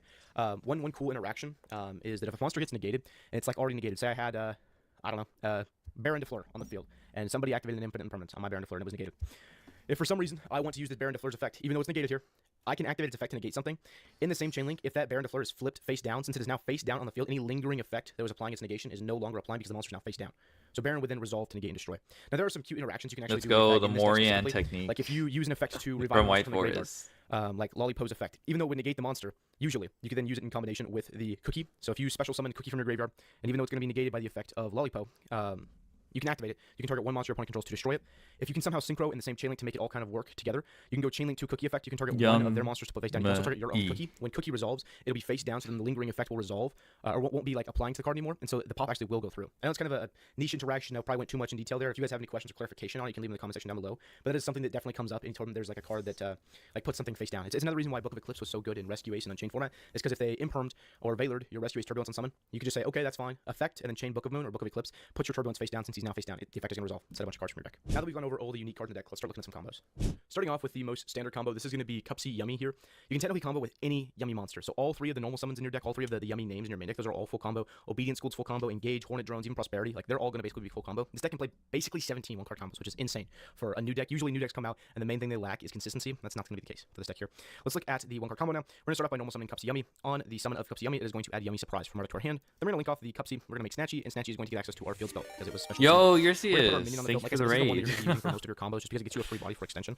We're going to use the effect of minion now. We're going to special summon the Cupsy from our graveyard, and then we can synchro summon. We're the Tatsu gang. Give us all your sushi. Blah blah. And then we can use our Cupsy as. Oh my We're god. going straight for Cupsy Yummy Way here. Remember the effect on summon. You have no idea how much joy that raid message brings. So we're going to go ahead and throw this right in for wall. I'm gonna be sad to give up all my Yummy. It sushi. doesn't really matter which one you summon here. They're all going to end up at the same place anyways. Yes, he is. Yeah. We're going to go ahead and link away our Yummy Way, and then we can synchro off those 2 monsters. Hello, welcome. Yummy Way. Like I said, this is going to be the main one that we're going to use for extension, how to expand your field. On summon, we're going to special summon 2 monsters from our graveyard. Cookie Lollipop. 2 level 1 monsters here. And then from there, we're going to go ahead and synchro 2 of them off. We're going to synchro with the Lollipo. And either one of the level 1s, it doesn't really matter. We're going to make Martial Metal Marcher. On summon, this guy is going to special summon a level or a tuner monster from our graveyard. It is going to negate the effects, so keep that in mind here. You don't want to like randomly activate the effects to return your guys to the extra deck, because these guys do return as cost. So if for some reason they're negated and you do activate them and they return to your extra deck, since they were face up on the field when they resolved, they go to your extra deck, the effect is still going to resolve negated. It's not the same thing as if the monster was put face down on the field. But we are going to use the effect of Metal Marcher. We're going to special back our Yummy Way. Doesn't really matter. You can also special summon back the Cupsy. We're just trying to put a guy on the field. From there, we're going to go ahead and do our nib checkpoint. We have to get nibbed here, because if we don't, we're going to go ahead and synchro summon. We're going to make our first Herald of the Arclight. From there, we're going to go ahead and special summon this Lollipo to our field, and then we can link away our Lollipo Yummy Way to make another Snatchy, and we're going to set a card face down. So this is the end board here. It doesn't look very strong, does it? Honestly, the board looks pretty weak, considering this is like one of the best one-card combos in our deck. Here's how you play it out. On your opponent's turn, the main sources of interaction you have is we have 1 negate starting off with our Herald of Arclight. You can either use that now or save it. Herald of Arclight has a random effect here that says any monster sent from the hand or the main deck to the graveyard is banished instead. So it's kind of like a random link. Dude, that Flagate effect is obnoxious. obnoxious. Is going to use the effect to then send a K9 card from the graveyard. It's going to get banished. So really cool thing there. But we're going to use the Herald of Arclight. You can't activate Circular under fucking Arclight. From there, we're going to use the effect of we're going to pay 100 life points. We're going to synchro summon. We're going to take our 2 monsters. We're going to summon a Cookie Yummy Way, and then there we have the effect to actually target 2 guys on the field and Book of Moon them. So great disruption right there. It's going to clog up their field and also like kind of permanently hinder the amount of extension they can do, because now they only have 3 monsters to play with. When they activate another effect, we're going to use the effect of Cookie Yummy Way to go ahead and tag out here, special summon from our graveyard a Cookie, as well as another one of the synchro monsters. Doesn't really matter which one you summon back. Because Cookie was special summoned by the effect of a synchro monster, we're going to use his effect. It's going to destroy now instead of just lowering the attack. So there's another pop. And then when our opponent activates another card again, we can use the effect of the other synchro monster special from the graveyard. We're going to special summon a Yummy Snatchy, as well as another synchro monster. If you guys didn't get, we're kind of just going down this chain reaction of getting 1 additional body every time we activate a synchro monster effect. But it's going to get a little bit better here soon. Instead of just getting 1 body, we're going to get a lot more. On the summon of Yummy Snatchy, we're going to use the effect to go ahead and replace our field spell. This is going to get us our extra pop with the Akrowi. And then we are going to use the effect of our Lollipo Yummy Way to go ahead and tag out again. Here we're going to special summon our Cupsy Yummy. And then I like to special summon a Yummy Snatchy here, just because I'd prefer to have more link 1s if possible. From there, we're going to get the effect of Cupsy Yummy, which is going to get us a draw. You can draw into an Ash Blossom, a Songs of the Dominator, a Purge, a Veiler, whatever hand traps you decide to play, you are going to get a draw off of this card here. So that is definitely something to keep in mind. And then we are going to use the effect of Yummy Snatchy to go ahead and synchro summon. We're going to use the Yummy Snatchy on our field, as well as either one of the level monsters, doesn't really matter. And we're going to summon a Lollipo Yummy Way. This is the card that we just put back in our extra deck. Remember how I said that we're going to use him for extension? It's not just going to be extension on our turn, it's going to be extension in general. So here we're going to get the effect on summon to go ahead and special summon 2 guys back, as well as we're going to trigger the field spell effect to go ahead and target 1 card your opponent controls and destroy it. So another disruption right there, phenomenal. We're going to summon back 2 of our guys from the graveyard. Remember, these guys are negated, but it doesn't really matter that much here. And then we can use the effect of Yummy Snatchy again to go ahead and synchro summon for the 3rd time this turn. All of our guys summon our 2nd Herald of Arclight, and then we still have our Yummy Surprise, which we did not activate the entire turn. So because of this sequencing here, we can actually use the effect to target 2 light beast monsters you control and 2 cards your opponent controls and return them to the hand. So we're basically getting a bounce 2 here, as well as we're still going to have our negate with Herald of Arclight. So we got 2 Omni Negates, we got 2 Destroys, we got 2 Book of Moons, and we got 2 bounces, and a draw. That was phenomenal off of 1 card. And the coolest thing about this is that it didn't even look like we had a board. You know, it was kind of that Tearlament effect where they have like 1 set card, they had 2 cards in hand they weren't supposed to have. They like search throughout their combo, and then they have like maybe 1 monster. It's kind of the same thing, you know. We're kind of just putting a very minimal board on the field and just hiding all of our disruptions in really random places, which is fantastic. Usually anything like that sets up like layer disruptions that you don't really see immediately while looking at the field is a fantastic end board. Let's look to see the combo if we have Cookie Yummy instead of Cupsy. It's going to be pretty much the same, but I'm going to walk you through the main steps just in case y'all get confused. We're going to start off by summoning Cookie Yummy. We're going to link him away because he doesn't have an effect we need to use right now. We're going to go Snatchy into Minion, and the Minion is going to summon back our Cookie. And we're going to go ahead and synchro those off. We are going to make our Cupsy Yummy Way, use the effect to go ahead and add 2. Here we're going to go ahead and add whichever name we didn't use earlier, just to kind of like diversify the names that we have in rotation, and we're going to add Cupsy. Discard any card from here, does not matter, and then we're going to summon the Cupsy, and use Cupsy effect to go ahead and add Yummy Snatchy. From here we're going to do the exact same thing we did before. We're going to link away our Link 2 monster, and then we're going to synchro with the Snatchy, synchro with the Cupsy, and we're going to make Lollipo. Lollipo is going to summon back 2, and then we're going to synchro with the Lollipo, as well as one of the level 1s, go into Metal Marcher. Metal Marcher is going to summon something back, and then from there we're going to go ahead and make a Herald of Arclight. We're going to special summon the Lollipo from our hand, and then we can link off the Cupsy Yummy Way into our Snatchy, set a card, and boom. The exact same end board, right? We normal summon basically a vanilla monster, and he got us to the full combo. That monster could have no effect if they somehow put in a level 1 normal light beast monster that had Yummy in its name. That was the exact same combo, and we got to the full board. The coolest thing about this board is that this board actually plays around Nib, even though it doesn't really look like it does. In this hand, we have Lollipo Yummy instead of a cookie. It can be either one, doesn't matter. They're the exact same combo. You sequence them exactly the same. And our opponent has a Nibiru. We're going to start off by normal summoning the Lollipo, make a Snatchy. Snatchy's going to get access to our field spell, and then we're going to use the effective minion to revive from the graveyard. From there, we're going to go ahead and do the same thing we've been doing for about 10 minutes now. We're going to synchro summon at our other name that we didn't start with, as well as a Cupsy from our deck to our hand, and we're going to discard the full Wallows. We're going to summon Cupsy. Cupsy effect is now going to trigger to add a Yummy Surprise, and then from there, we're going to link one, synchro off into our Lollipo Yummy Way, and then use the effect to revive 2 guys from the graveyard. We're going to synchro those off now, make a Metal Marcher, and the Metal Marcher is going to special back from the graveyard. And here is where our opponent has to nib us. They don't really have another point to nib us at all in this combo, because if they do nib us, it's the same point of extension, except it's a little bit better if they nib you earlier because you haven't used the Lollipo effects. That is an option for you. But we're going to assume our opponent plays correctly, and they just nib us here right before we're supposed to make Herald. So we get nibbed, all of our guys go to the graveyard, and we get a token. Here's the cool thing with this token monster. Same thing that Malice actually did. We're going to turn it into a Link Spider. And I'm not sure if you noticed, but this Link Spider is actually a level or a Link 1 monster, and Cookie Yummy says if you control a Link 1 monster, you can special summon this card. So we're going to go ahead and special summon the Cookie. On summon of Cookie, remember the effect that I had mentioned earlier about making the guy lose attack? We're going to do that on this nib right here, so this nib is a lot smaller than what it should be. It's going to be going down to 2,000 attack points. If at some point during the opponent's turn we can do that again, the nib's going to go to 1,000 attack points and basically become useless. And then we're going to set a card. It seems like the board is not very good, but I'm going to show you how you can actually make this board do a lot. So during our opponent's turn, the most likely thing that's going to happen is they're going to go battle phase. They have this nib right now. They're going to try to attack our Cookie Yummy, kind of remove the threats of our guys off of the field. We're going to assume they do that. If they do, we're going to go in the battle phase, use our Yummy Surprise to actually special summon from the graveyard here. We're going to special summon back our Yummy. That's Snatchy. crazy that replace the field spell here. Snatchy triggers on opponent's battle phase.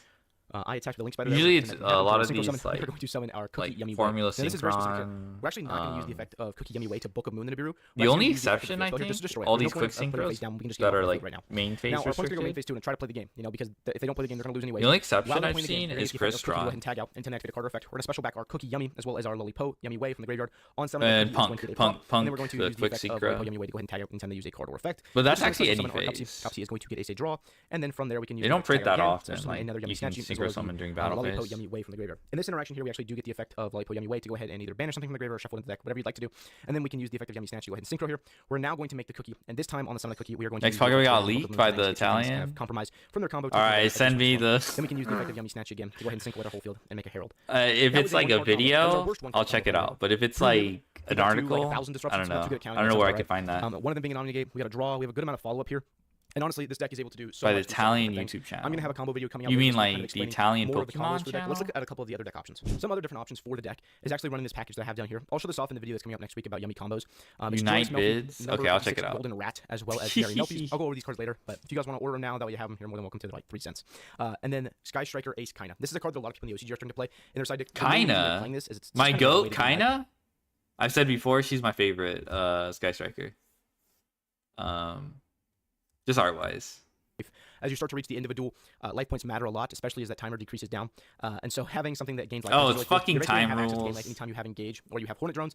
So what you'll do is you'll go activate Hornet Drones, you'll special summon a token, you'll make the Kagari, which is going to add back your Hornet Drones. You can link away the Kagari at that point to now make a Kaina, then you can activate the Hornet Drones because you activated No. So then you can continue to combo, do whatever you want to for the rest of the turn, but you'll be up 100 life points. I So that's love important to know. Ray. One other thing that I want to talk about here is the Starham. This is a card that a lot of people in the OCG are not playing right now. It is a good card to consider, and it does make your combos a lot better. And it makes them better through Nib even because you're basically always going to get to a Herald super early. The only thing with this card is that it requires some discards. He does look really cool, I'll be totally honest. He might be my favorite looking card I've ever seen in my entire life, but he requires discards, and I really don't like discarding my hand. Even if my hand is filled with chummies, a card is still a card. It still has card advantage, still provides value. Your opponent may play around certain things just because you have more cards in your hand, But this card is not necessary for the combos. If you want, we can make combos with this in the deck. I just don't think it's something that we need to be looking at this point in time just because there's better alternatives. Then moving on, the other card I have here in the side deck as deck options is the Tri-Brigade cards. We actually just got new Tri-Brigade cards announced today, so we'll see if the OCG does start to implement those into the deck. But as far as right now in the TCG, these cards are horrible. Do not play them. It is a waste of your time. It is a waste of your opponent's time. Just don't play them. They're bad cards. Moving on, there is one card I want to talk about here. Ghost Reaper and Winter Cherries. This card is a card that I've always called horrible, and even to this moment here, in a deck where we have summoned our Link 1 3 times in one turn, it's still horrible, right? Let's say our opponent activates Ghost Reaper and Winter Cherries, and they banish all of our Yummy Snatchies from our deck. Sounds really tough, right? We don't have any more Link 1s, but what would we do? If you have any 2 Yummy... It banishes face up, huh? Because there's a spell that can recycle them from banishment, right? Okay, I'll let him finish, but... Because what you're going to do is you're going to go ahead and make an Anima, or you can make an Almirage, depends what you want to play in your extract. I think Anima's a little bit more versatile because, you need to eat a guy, helps break boards, But you'll make an Anima, you'll special summon the other Yummy name you have from your hand, then you can just start synchroing. You can go into Cupsy, Lollipo, Cookie, whatever you want to do. You can finish your combo up. It is going to make your combo a little bit worse, but you can still get to a very good inboard through Cherries. Other thing I wanted to mention is that if you already have access to one of the field spells, it doesn't really like you either hard draw it or you have Prosperity to get to it, what you can do is you can use Cupsy to search the other field spell, and you can just activate one. I recommend activating a Crocky first and then putting the minion on top of it. That way you can still keep the minion effect to kind of cycle and get more bodies. And then on that, basically same turn of stacking your failed spells over each other, you can use the Akraki effect in your graveyard to go ahead and target 2 Yummy monsters in your graveyard and or banishment, place them and this card at the bottom of the deck in order. So you can basically put back 2 of your Snatchies and then put the spell back in your deck, and it's basically. Oh, okay, so yeah, he did mention. Once again, this card is proven to be absolutely awful, and if you argue otherwise, then you're wrong.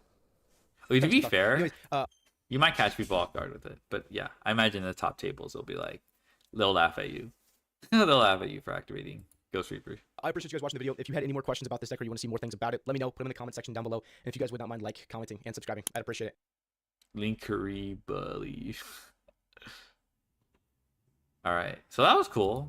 I mean, he pretty much just threw a bunch of information. I don't know if I'm gonna retain it, but yeah. Okay, let me click on that.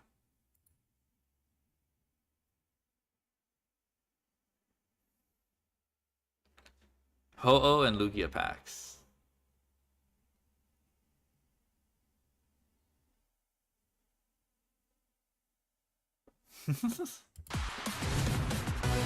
There's no way. Okay, it's in Italian though, so I can't really. Yeah, I'll start over with the sound.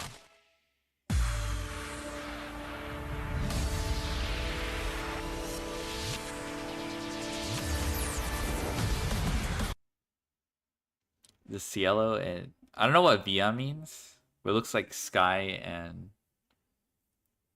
and sea.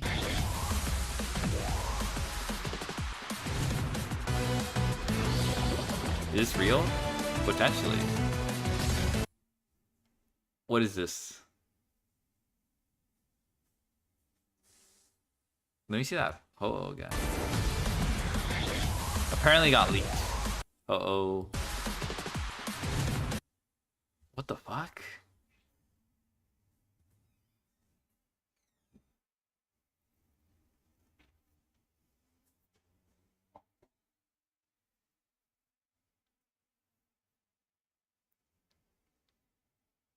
I don't know what this is. It looks like some energy redistribution. 3 different energies. Yeah, the Lugia. Maybe there's gonna be some way to... I don't know.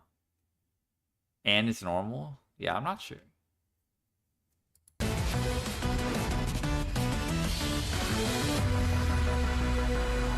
Yeah, maybe we'll see one. Maybe we'll see like a trainer that just attaches. But we'll see. Yeah, being normal makes me think there'll be some like type of... Maybe there's an item that treats, I don't know, Poke Tool. That treats like the currently attached energy as a particular energy. Oh my god, this quality is so bad. Are you fucking kidding me? Totodile? Holy shit, this quality is so ass. I'm not even trying. Pichu! Oh my god, they actually did it, brothers. They actually did it, brothers. The baby Pokemon are here, and they're fucking costless. I don't know what these cards do, but...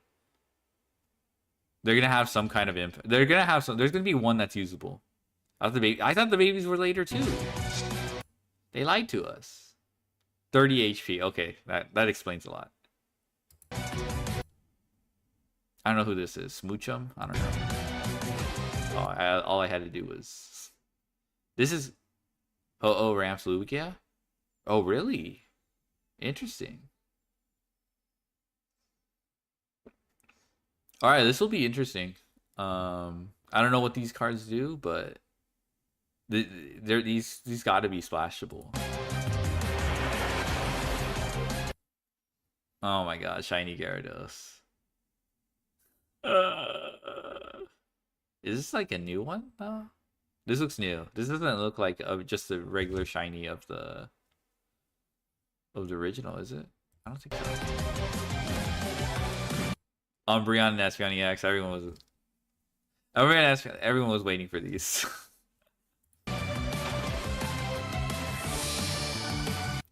Okay. We have silver. Oh, check it out. Is this a Pokemon tool?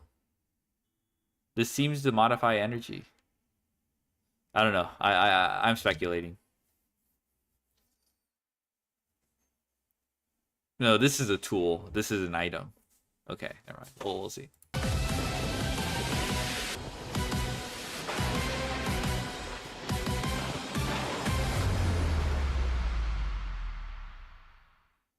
How the fuck did they leak this? Please be good, Umbreon. Someone please translate the cards. Grab the energy Lugia needs and put in whichever Pokemon. Discard one of each energy that Ho-Oh is able to provide. Ho-Oh ramps energy for Lugia that has to discard. Umbreon is free Cyrus every turn. Espeon's free Potion every turn. Both have to be active for their abilities. That's actually not bad. We're a legendary beast? Uh-oh. I guess next set. No, maybe we'll see. Clef has attack pretty similar to the ability of Shiinotic for no energy. That's actually cool. 20 plus 40 for each water Pokemon that you discard from your bench. What? She's not really clear and starters look normal.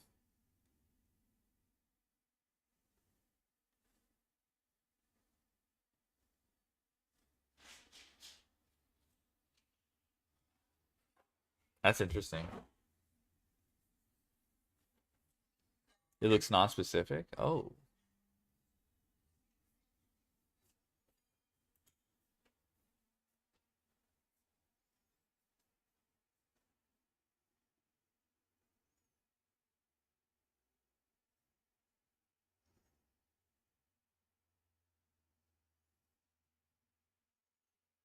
Just gonna get one shot going first with 30 HP. There's not a lot of 30 HP attacks, are there? I think the one I can think of is Litten. There's Kartana for sure. I think most attacks are 20. EVEX, let's go. EVEX my goat. I will. Yeah, it's something to keep in mind though. But yeah, it's not free, but it's also you don't have to worry you don't have to wait till like turn 3 or like, have to go first to use those. You need to pull new Levion. I think do I have a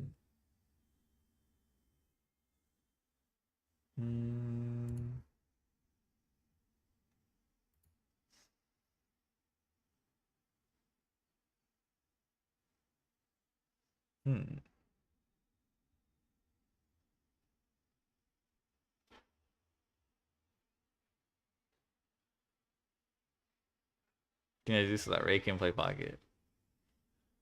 The EV, I know EVEX, don't worry. Well, actually, you reminded me of EVEX, but I still think it's worth playing. It's not like you're losing 2 prizes.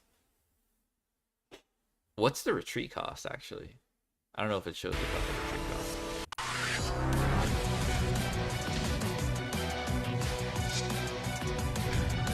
Bruh, retreatless.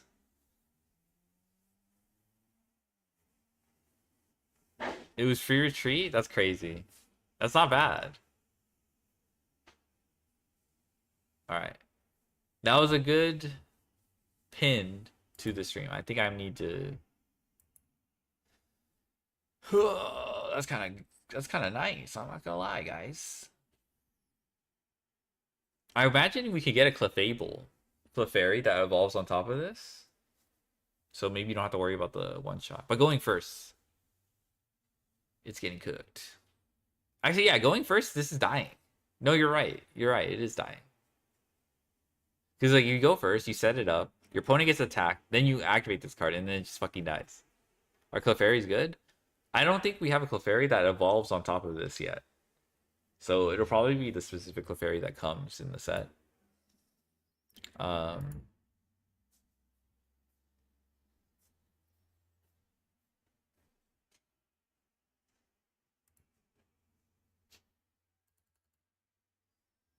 Yeah, lots to think about, a lot to chew on.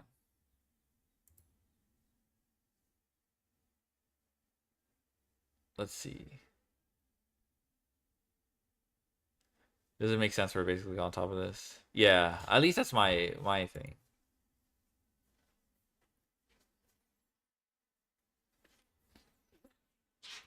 But maybe they just make you keep play it. But yeah. Alright. I think that'll do it. I will send you elsewhere. Thank you for showing up.